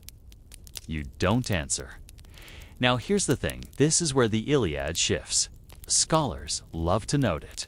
Patroclus' death is the hinge. Before, it was war. After, it's vengeance. Achilles doesn't return to battle for glory. He returns to avenge the one soul he couldn't bear to lose. And he doesn't return quietly. The day after, scouts report movement in the Greek camp. Achilles' armor gleams again, newly forged by Hephaestus himself. The sun catches the crest of his helmet like a god's eye opening. And behind him, his myrmidons, no longer idle, no longer quiet. You watch from the wall as he steps onto the field again. But this time, he isn't looking at the gates. Looking for Hyder. In Troy, the mood shifts. People prepare not for siege, but for reckoning. You see it in the smiths forging new blades, in the priests whispering over sacrificial fires, in the silence that creeps into conversations. In the palace, Helen waits by the window, her fingers pressed to the glass. "He'll kill him," she says. You nod, and then she asks. You have no answer. That night, you find Hyder in the armory, choosing his weapon. He sees you and says, "You shouldn't be here. You shouldn't be fighting alone." He sighs. "Paris, you're not built for this." You step forward. "Maybe not. But if I let you face him alone, I'll never be anything else." For a moment, he studies you like he's seeing you for the first time. Then he hands you a sword, not a training blade, a real one. "Then stay close, and don't try to save me." You swallow. "I won't let him kill you." He smiles, tired. "I hope the gods agree, because tomorrow Achilles returns. And the blood he spills will be personal." The sky has that unnerving calm before a storm, the kind that makes even the birds go quiet. Troy's streets are silent, its walls bristling with archers who don't blink. And the gates slightly ajar, not out of invitation, but inevitability. Achilles stands alone in the no man's land between armies. He doesn't shout, he doesn't need to. His presence is louder than war drums. Golden armor glinting like a sun no one asked for. His expression, calm, hollow, as if Patroclus' absence carved something out of him, and now he's just the vessel that holds vengeance. He raises a single hand, and the Greeks don't move. This is personal. You and Hyder ride out together. 2 horses, 2 brothers, one of whom is most definitely not ready for this. You try not to shake. You try not to glance at the spear in your hand like it's a quiz you didn't study for. But Hyder, he's composed, focused, maybe already gone. You dismount. Hyder steps forward. Achilles doesn't flinch. "You killed my friend," Achilles says, voice flat. "He wore your armor, led your men." "Killed ours," Hyder replies. "What did you expect?" They circle each other like lions, neither in a hurry. Around you, the air holds its breath. You stand just outside the ring of impact, heart racing, pulse pounding so loud it could be a battle cry. Your sword is drawn. You're not supposed to interfere. But you're also not supposed to watch your brother die. The first clash of blades rings out like thunder. Hyder strikes with practiced precision, every motion forged in discipline. Achilles responds with fury raw, unyielding, like fire thrones from a god's hand. It's beautiful in a terrible way. Not war duel, pure, honest. Brutal Hyder lands a cut on Achilles' thigh. The Greek prince snarls, counters, drives forward like a wave. You shout, instinct taking over, but your voice doesn't matter. They're in their own world now, one shaped by grief, pride, and fate. The fight goes on longer than anyone expected. Hyder is better than they thought. Even Achilles is forced back once, surprised. But eventually, you see at the moment. Achilles finds the opening, a twist, a thrust, and then silence. Aitori falls to his knees, sword clattering to the dirt. He looks up at Achilles and says something you can't hear. Maybe a curse, maybe a prayer. Then Achilles drives his blade through his heart. You scream. It's not a noble cry, it's an animal sound. You rush forward, sword raised, but Achilles turns and stares at you like he's seen your death written in the sand. He doesn't kill you, he just walks away. That's worse. You collapse beside your brother, grabbing his body. He's still warm. You shake him, call his name. But his eyes are already far away, looking at something no one else can see. Behind, you The Trojans cry out. On the walls, Cassandra collapses, shrieking. In the city, Helen falls to her knees. And across the battlefield, Achilles returns to his camp, dragging Hydar's body behind his chariot like a trophy. That image will never leave you. Troy weeps. The next day, the city does not fight. No trumpets, no orders. Just mourning. You carry your brother's name through the streets like it's a funeral song. People line the roads, throwing rose petals. Some cry openly. Others just bow their heads. Priamo doesn't weep when you bring him the news. He just ages 5 years. In a single blink. That night, you sit by Hydar's armor. His sword rests on your lap. Helen comes to you, places her hand over yours. They'll remember him, she says. You nod, but not enough. Here's something you won't read. In most scrolls, Achilles dragging Hydar's body wasn't about victory. It was about Rajan-healed, unprocessed, God-enhanced rage. It broke the laws of honor. Even the gods were disturbed. Later, it said that Zeus himself ordered Achilles to return the body.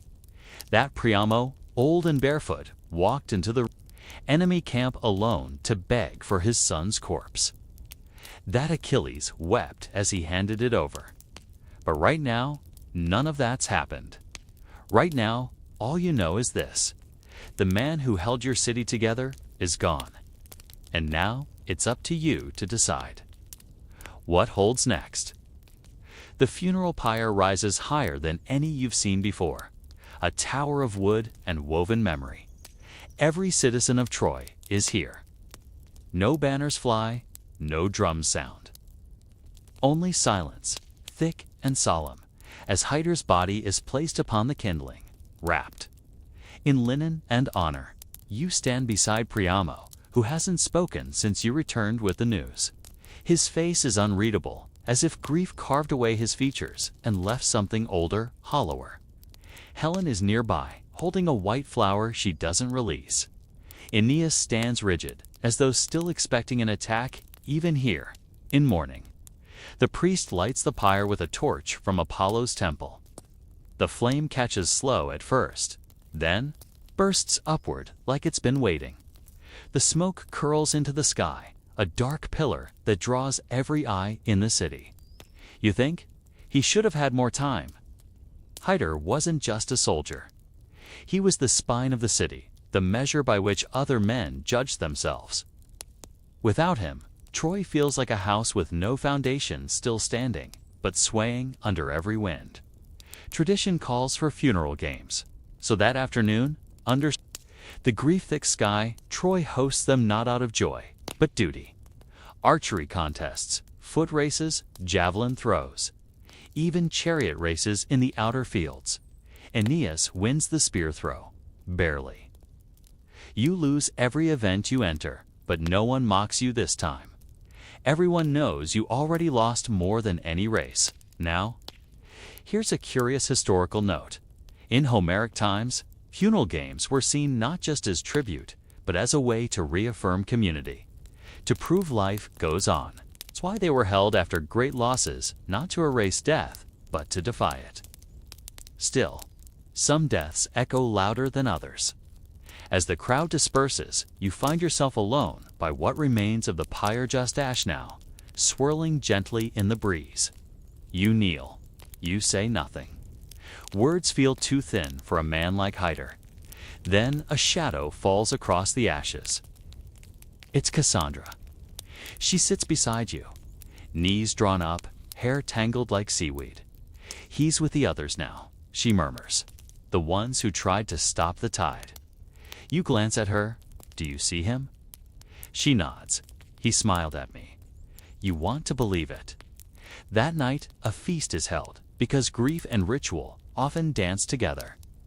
The great hall fills with flickering torchlight, quiet music, and the smell of roasted meat. No one has the appetite. 4. Priamo raises a goblet in silence, then drinks. Then Helen stands. The room quiets instantly. She speaks simply. Hydar protected us all, even those who didn't deserve it. You look down at your hands. Later, in your chambers, you sit with the sword Hyder gave you. It's not yours, not really. It's too heavy, too well made, but you hold it anyway. Helen enters. She doesn't ask. She just sits beside you and leans her head on your shoulder. You whisper, "I should have died instead." "No," she replies.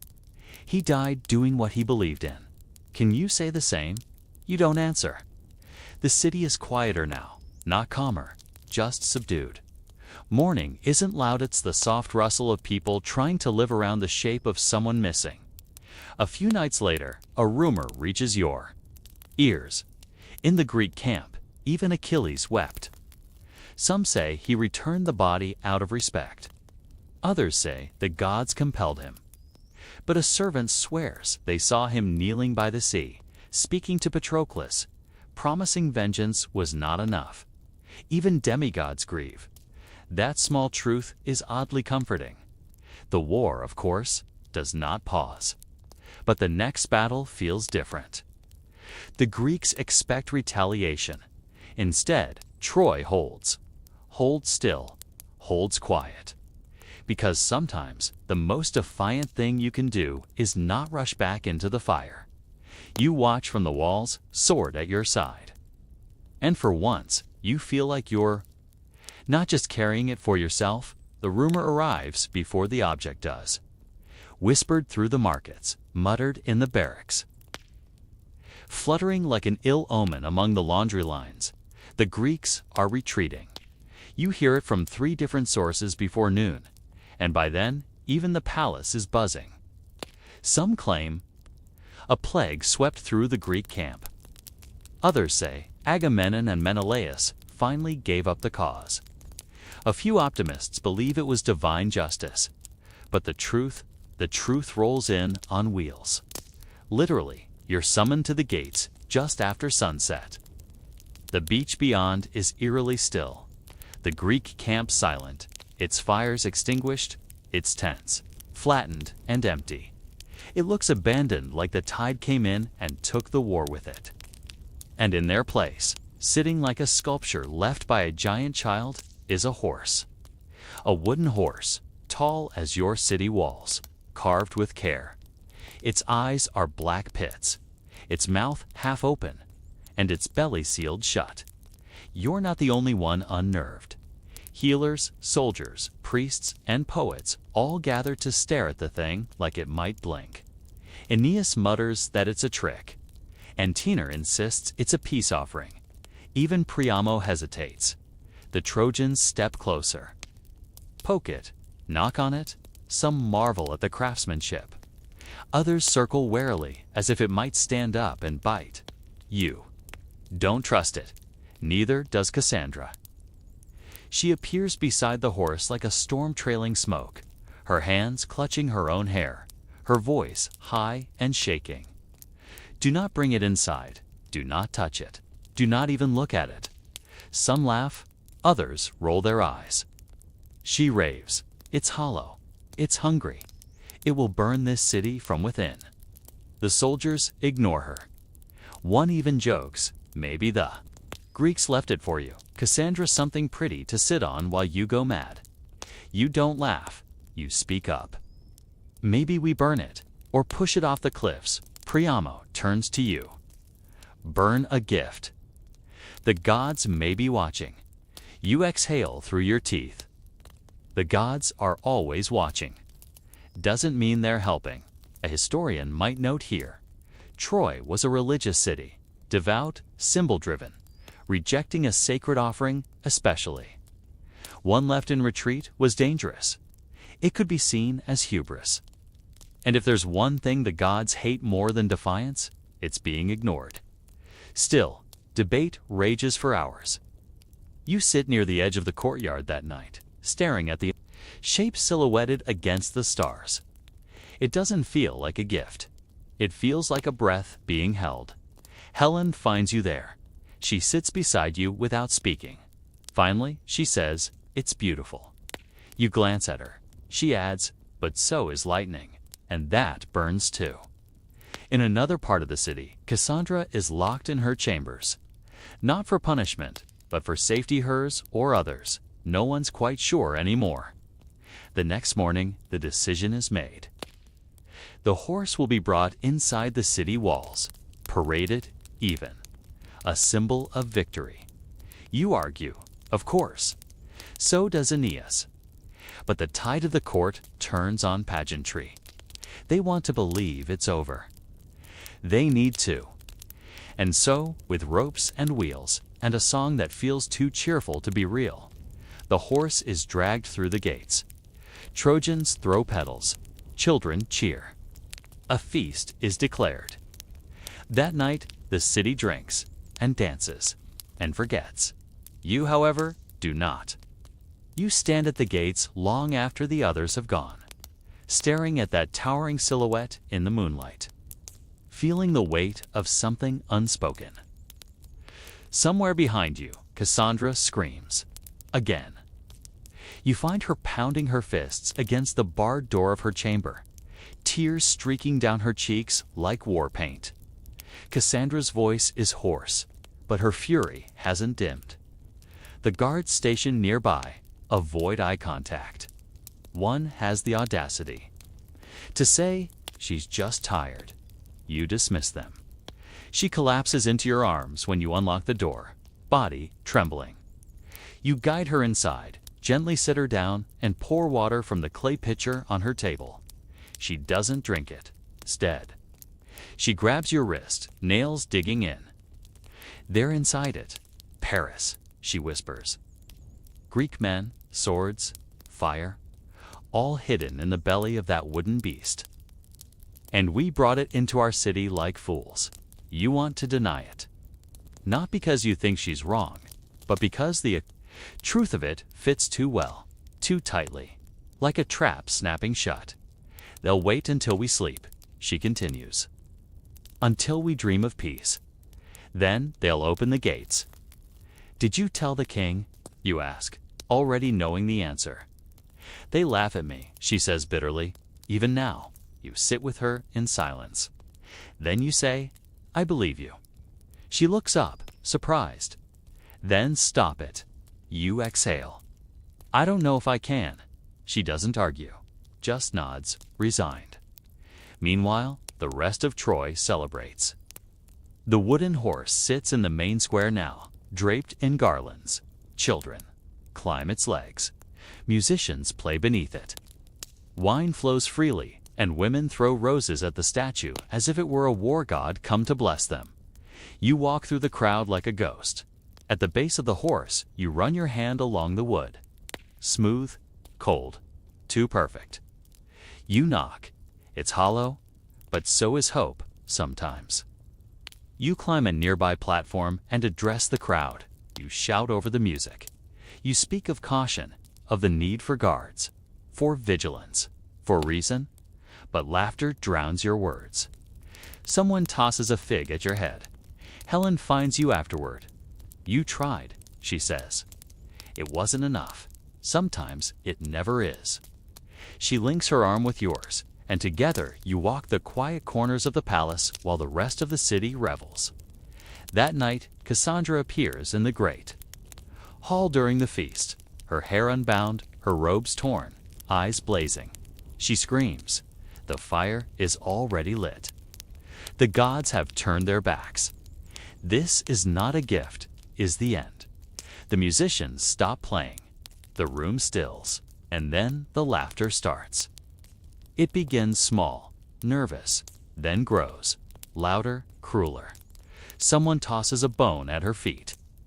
Others shout, sing a song, prophetess, or tell us how we die.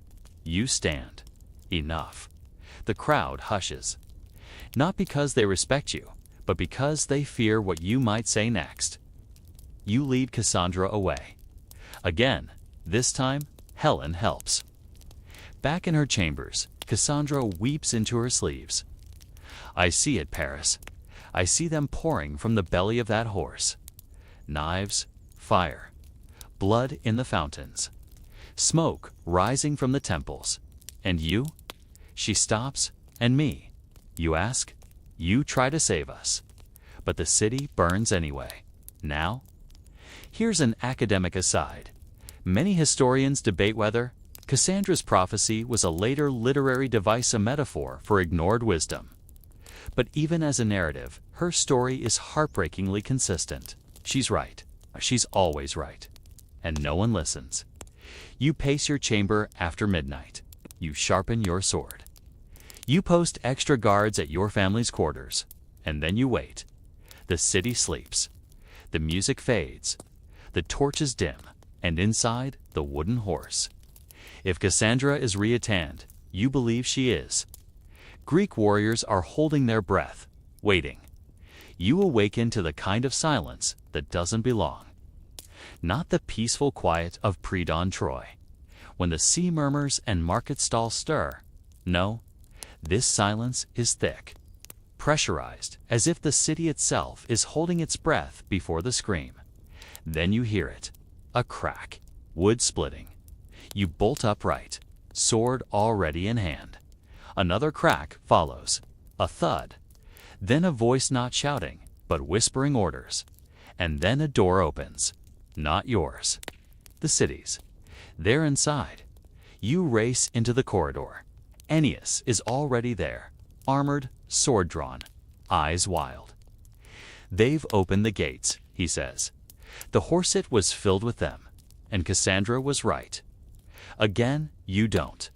Pause to think. You sprint.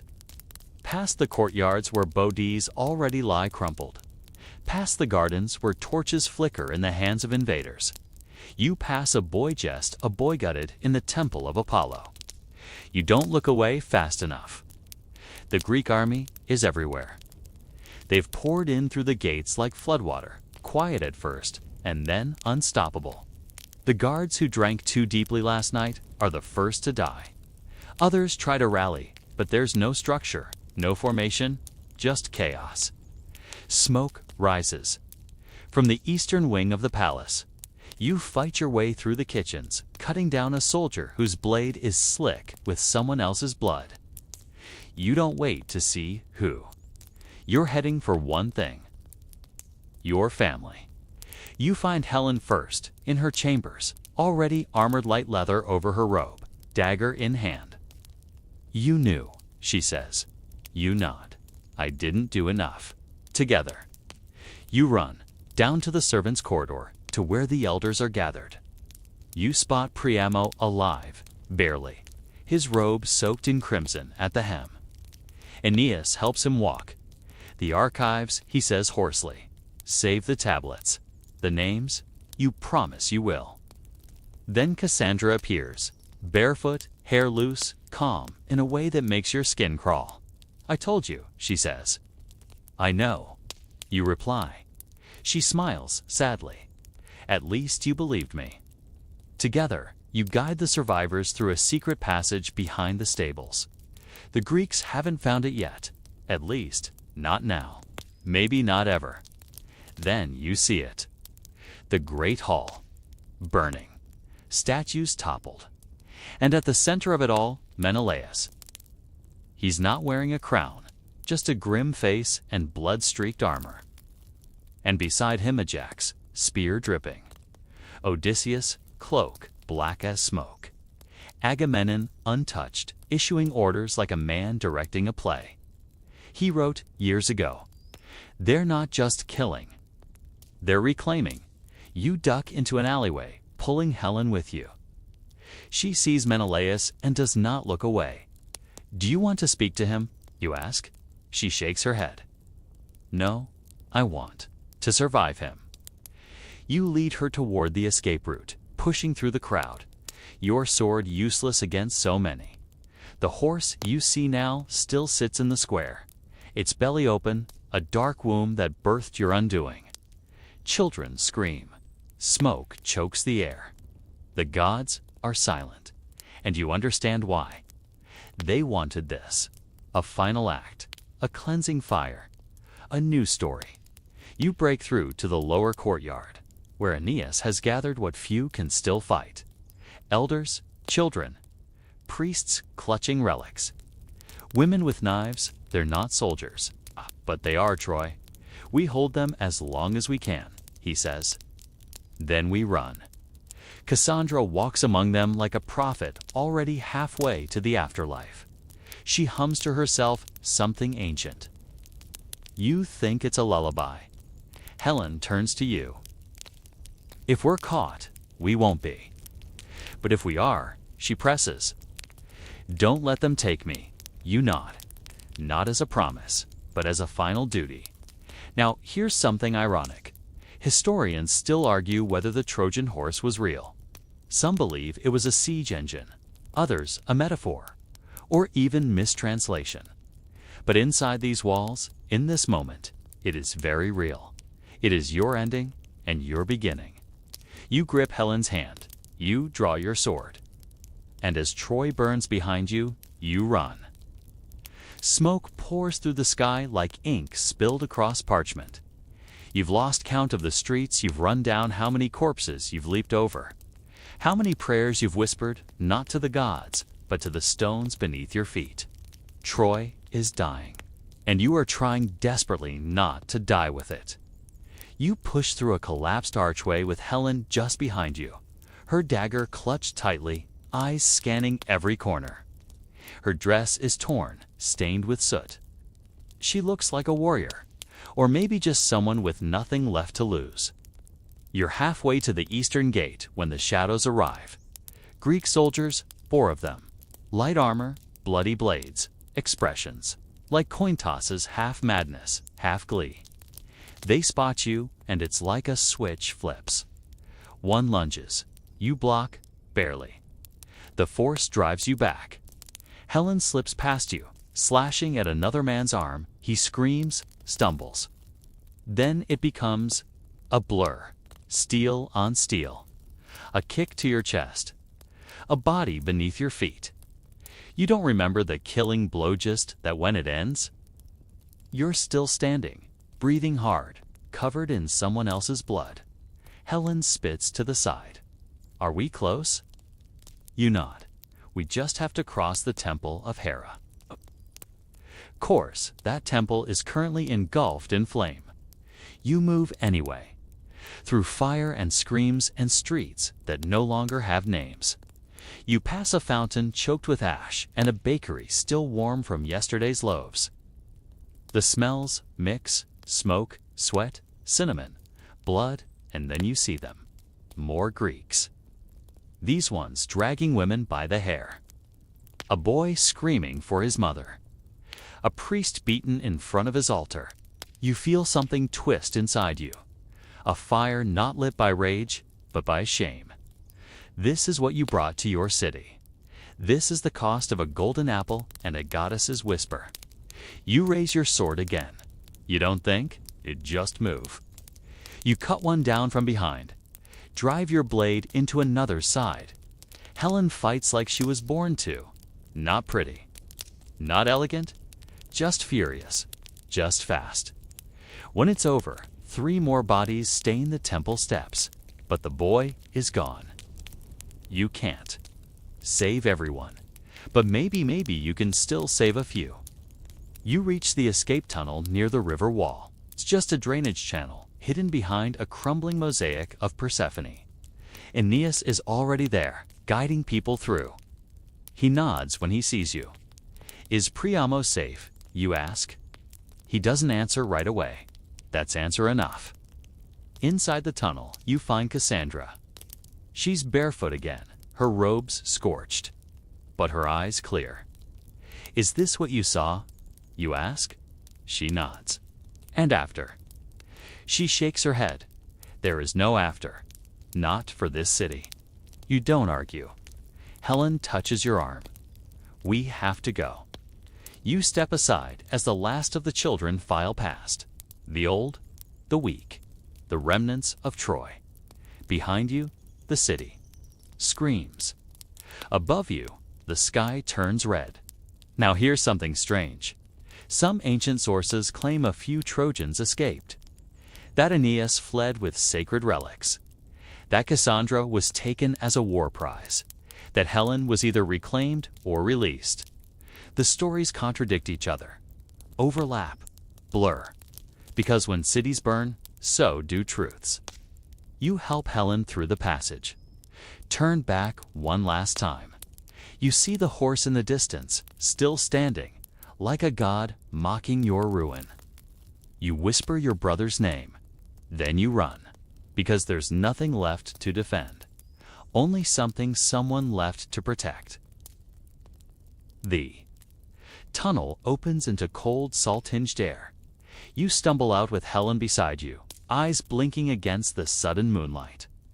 The sea lies ahead vast, black and indifferent. Waves crash against the rocks like applause for a tragedy well performed. You help the last of the elders climb the narrow path to the waiting hill above the coast. Aeneas is already gathering. The survivors, those who made it. Maybe 50, maybe fewer. Some carry nothing. Others clutch broken weapons, dolls, relics, anything that still smells like home.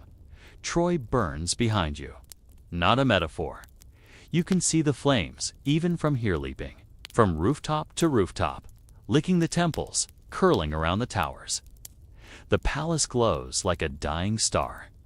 Somewhere in that light is your past, your brother, your father. The version of yourself that believed in fate. Helen stands at the cliff's edge, watching it all with eyes that don't blink. Her face is smeared with ash. Her dress hangs in tatters. And yet she holds her chin high. I was the spark, she says. You walk beside her. We both were. She turns. Then what does that make us now? You don't answer. Because in that moment, you truly don't know. Below, Aeneas signals. A small boat, one of many hidden for such an outcome, bobs against the rocks. Just big enough for the old, the young, and a few who still know how to row. Go with them, you tell Helen. She narrows her eyes. You're staying. I need to help them get clear, you lie. She grabs your arm. If you die here, I swear I'll kill you myself. It's absurd. It makes you smile. You lean in, press your forehead to hers. If I die, you better live long enough to. Be the last one who remembers my name. She doesn't cry, but she squeezes your hand hard enough to bruise. She boards the boat. You watch until it disappears into the sea fog. Then you turn and walk back toward the city. You find Cassandra near the tree-lined edge of the hill. She's humming again. She's always humming now. Like music is the only thing left that still belongs to her. Why aren't you with them? You ask. She looks at the fire.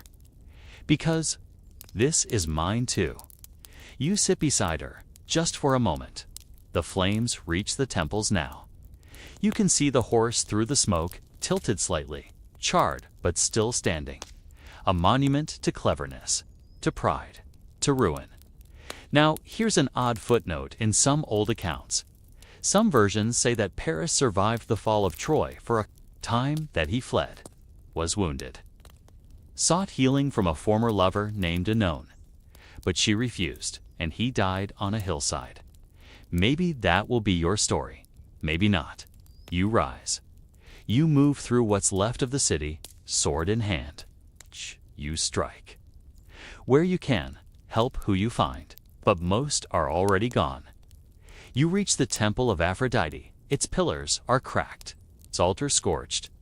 You kneel there, not to pray, just to rest. And then, a whisper, not from the gods, from within. You see Hyder only in memory standing tall, arms crossed, eyes tired. You see Priamo robes trailing, voice low and sure. You see Helen, hair backlit by firelight, fierce and unafraid. And you see yourself, the boy in the hills, the prince at the judgment, the man in the ruin. You don't weep. You rise again. Because Troy may be falling, but you are still here. And sometimes survival is the only revenge. The smoke thins as dawn breaks, turning the sky from ash to blood orange. You stand atop what was once the northern tower of Troy, now half collapsed, stone blackened by fire, air heavy with soot. Below you, the city still smolders, the wind carrying the scent of cedar oil and something sweeter decay. The Greeks roam the ruins like victorious phantoms, shouting in strange dialects, dragging treasures from cracked doorways, laughing in voices too loud for a place that has become a tomb. You stay hidden, moving through shadows, stepping over what's left of your past. Every alley is a grave, every stone a memory. You reach the inner courtyard, the place where it all began, where you gave the apple, where Helen first arrived, where Hyder once laughed. Now there are only ashes and bones, and the horse, still there, like some cursed idol. Burned around the edges but intact. Watching, you stand before it and whisper, "Was it worth it?" You're not sure who you're asking. Later, you find a quiet corner of the palace that hasn't yet crumbled. A mosaic still clings to one wall. Paris judging the goddesses. You in younger form, arm outstretched, golden apple in hand. Aphrodite smiling. Hera furious. Athena ready to draw her blade. You step closer. Run your fingers over the cracked tiles. You thought it was a blessing once. You sit, and for the first time since the fall, you let yourself truly think about the choice. What would have happened if you'd chosen differently? If you'd given the apple to Hera, would you have become ruler of Asia? Could you have protected Troy with power instead of romance, or Athena victory in every battle? The mind of a tactician, would Hyder still be alive? You smile bitterly. Historians still debate it. You murmur aloud. Some say it was fate. Others say it was vanity. A few claim it was Aphrodite's magic that you were enchanted the moment you heard Helen's name. That love was never the point, it was the weapon. But you know the truth. You chose it. Because in that moment, love seemed more eternal than power or glory. Now, sitting in a city of corpses, you wonder if eternity was a mistake. A movement draws your attention. Someone's watching you, Menelaus.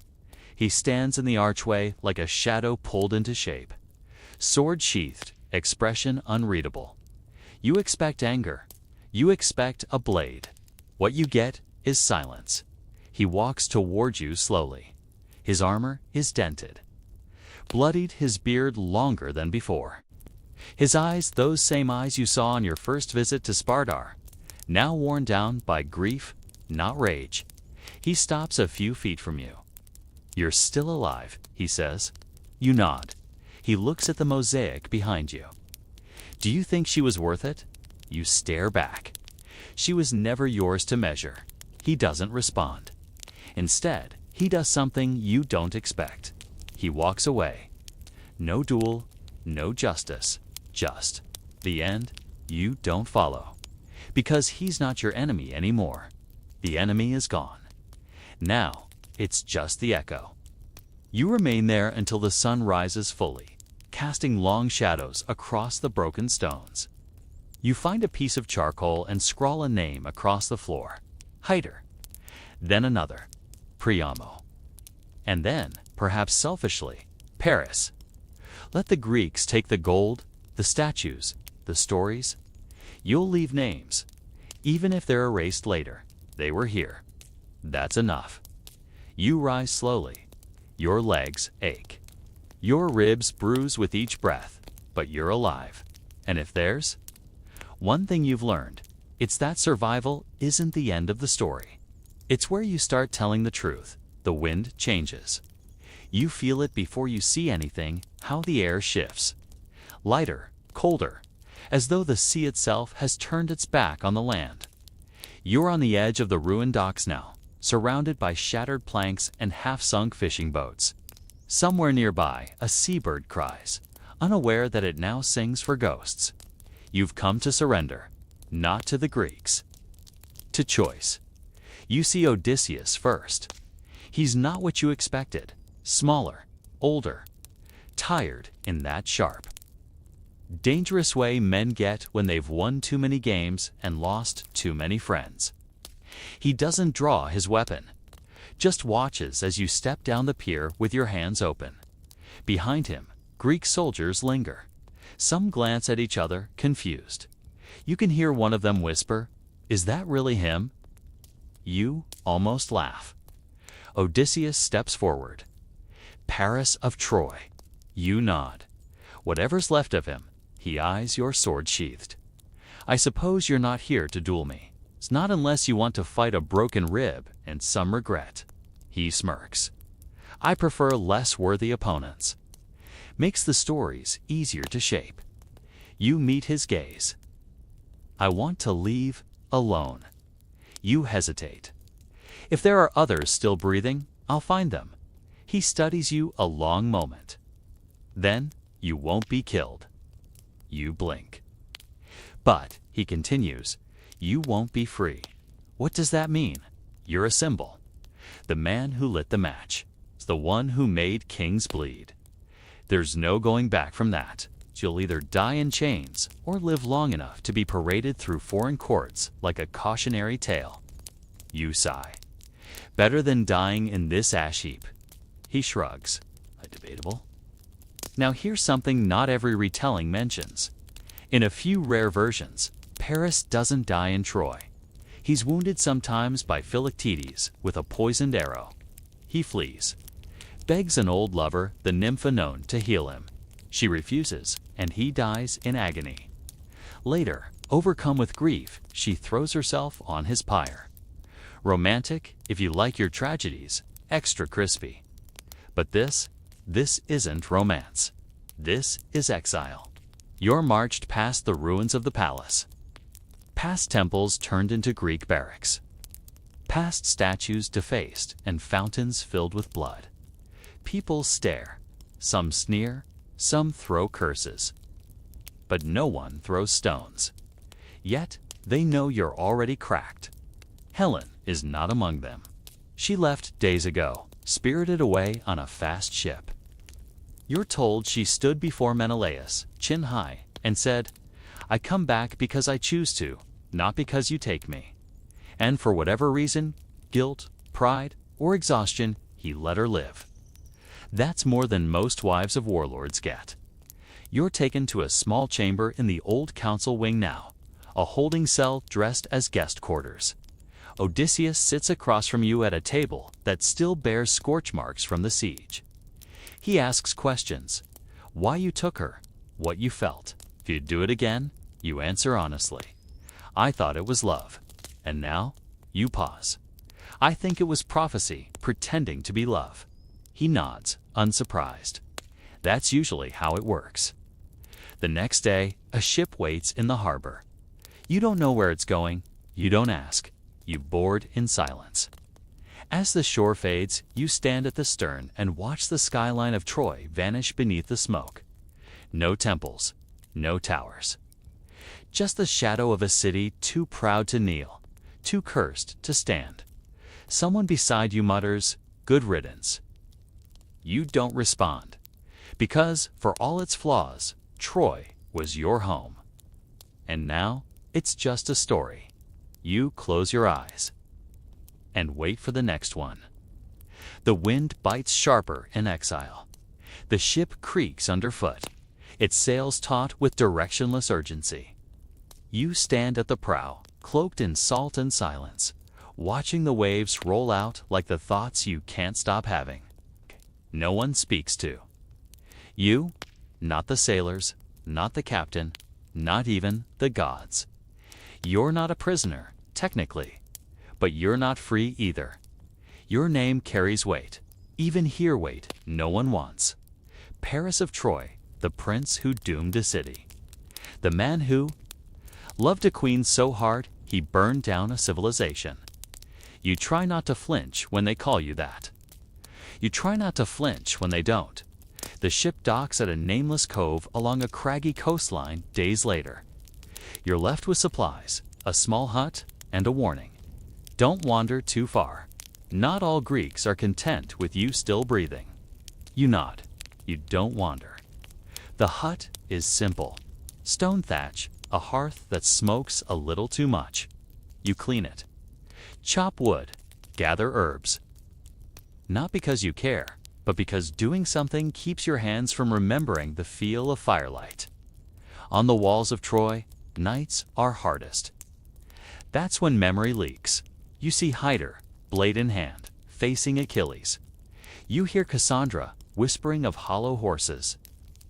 You feel Helen's hand, fingers curling through yours as the city burned behind her. You tell yourself, you survived. But surviving and living are not the same. One afternoon, a traveler finds you. A woman, hooded, limping, leaning on a polished staff. She doesn't introduce herself, just enters, warms her hands by your fire, and says, "They say you judge the goddesses." You smirk. Poorly, apparently. She shrugs. Better then? Most wouldn't have had the nerve. You pour her tea. It tastes of dried figs and regret. "Do you miss her?" she asks after a while. You don't need to ask who. You nod. "She's alive," the woman says. "Menelaus took her back. But she sleeps facing the sea." That image undoes you a little. She sets something on the table. Before she leaves, a small carving live wood, worn smooth. It's not detailed, but it's clearly a horse. You don't ask how she knew. You burn it that night anyway. Now, here's an odd historical curiosity. In some late versions of the myth, Paris vanishes from history without a final moment. No death, no burial, no arrow, just ... gone. Some say that's how the gods punish you by forgetting you exist, even after you broke their world. But others believe he lived out his days alone, watching the sea, haunted, not broken, just unwritten. One morning, you wake to birdsong, the first real melody you've heard since Troy fell. It comes from the cypress tree outside your hut. You step out into the early light, barefoot in the dew, and just ... listen. It's not much, but it's not nothing. That night, you carve names into the stone wall of your hearth. Not just yours, Hyder Priamo Cassandra, Helen, Troy, you. Say each name aloud, slow and quiet, like prayers in a language no one speaks anymore. And in the silence that follows, something inside you settles. Not forgiveness, not peace. Just a little space where grief can breathe. You've lost track of how long it's been. The seasons roll past without announcement, like pages turning in a book you can't close. You no longer mark the days.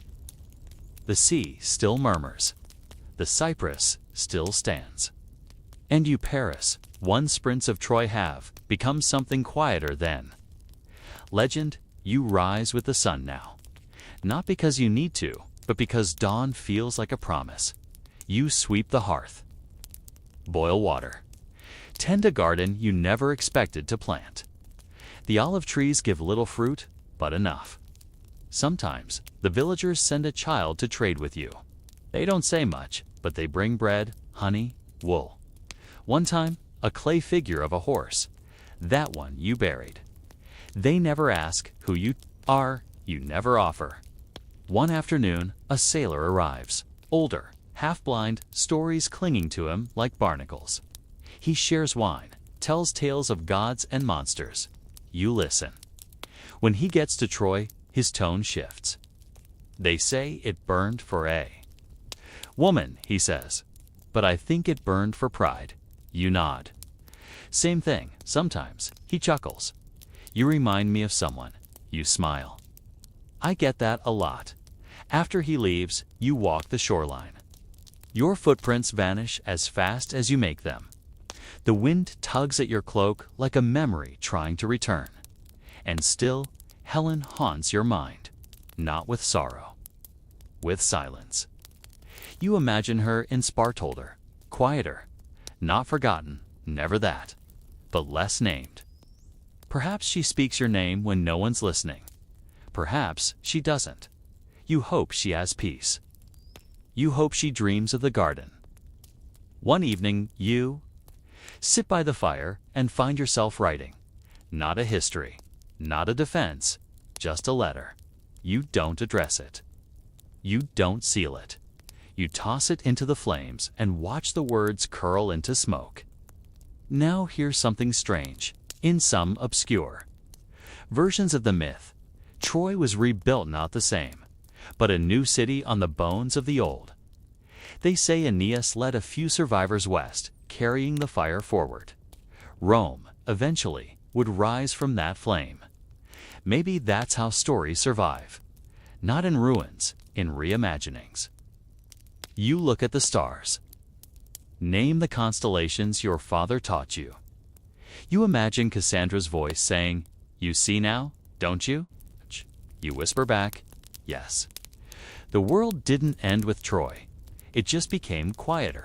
And you? You're not a hero. You're not a villain. You're just the echo. And that is enough. Word count, 1081, calming closure, 300 words. So now, with the fire burned down low and the night settling over you like a velvet blanket, let your breath slow. You've walked through the ashes of a fallen city, felt the weight of choices, and followed the trail of memory through shadow and silence. But here right now, you're safe. You're not in Troy. You're not on a battlefield. You're wrapped in stillness, and the only sound is the gentle hum of sleep approaching. Let the names drift from your mind like leaves on water. Hyder, Cassandra, Helen, Paris. Let them float away, not forgotten, but honored, like distant stars in a sky that still holds room for quiet. Feel the heaviness in your arms now, in your chest. Let your jaw unclench, your eyes soften. There is nothing left to hold on to. No war to prepare for. No gates to guard. Only breath and darkness and peace. And if you dream tonight of golden apples or firelit halls, of a sea that calls gently, or a garden that never burns, know that dreams are where ruins become gardens again. And that sometimes stories do not end in fire, but in sleep. So breathe and rest and drift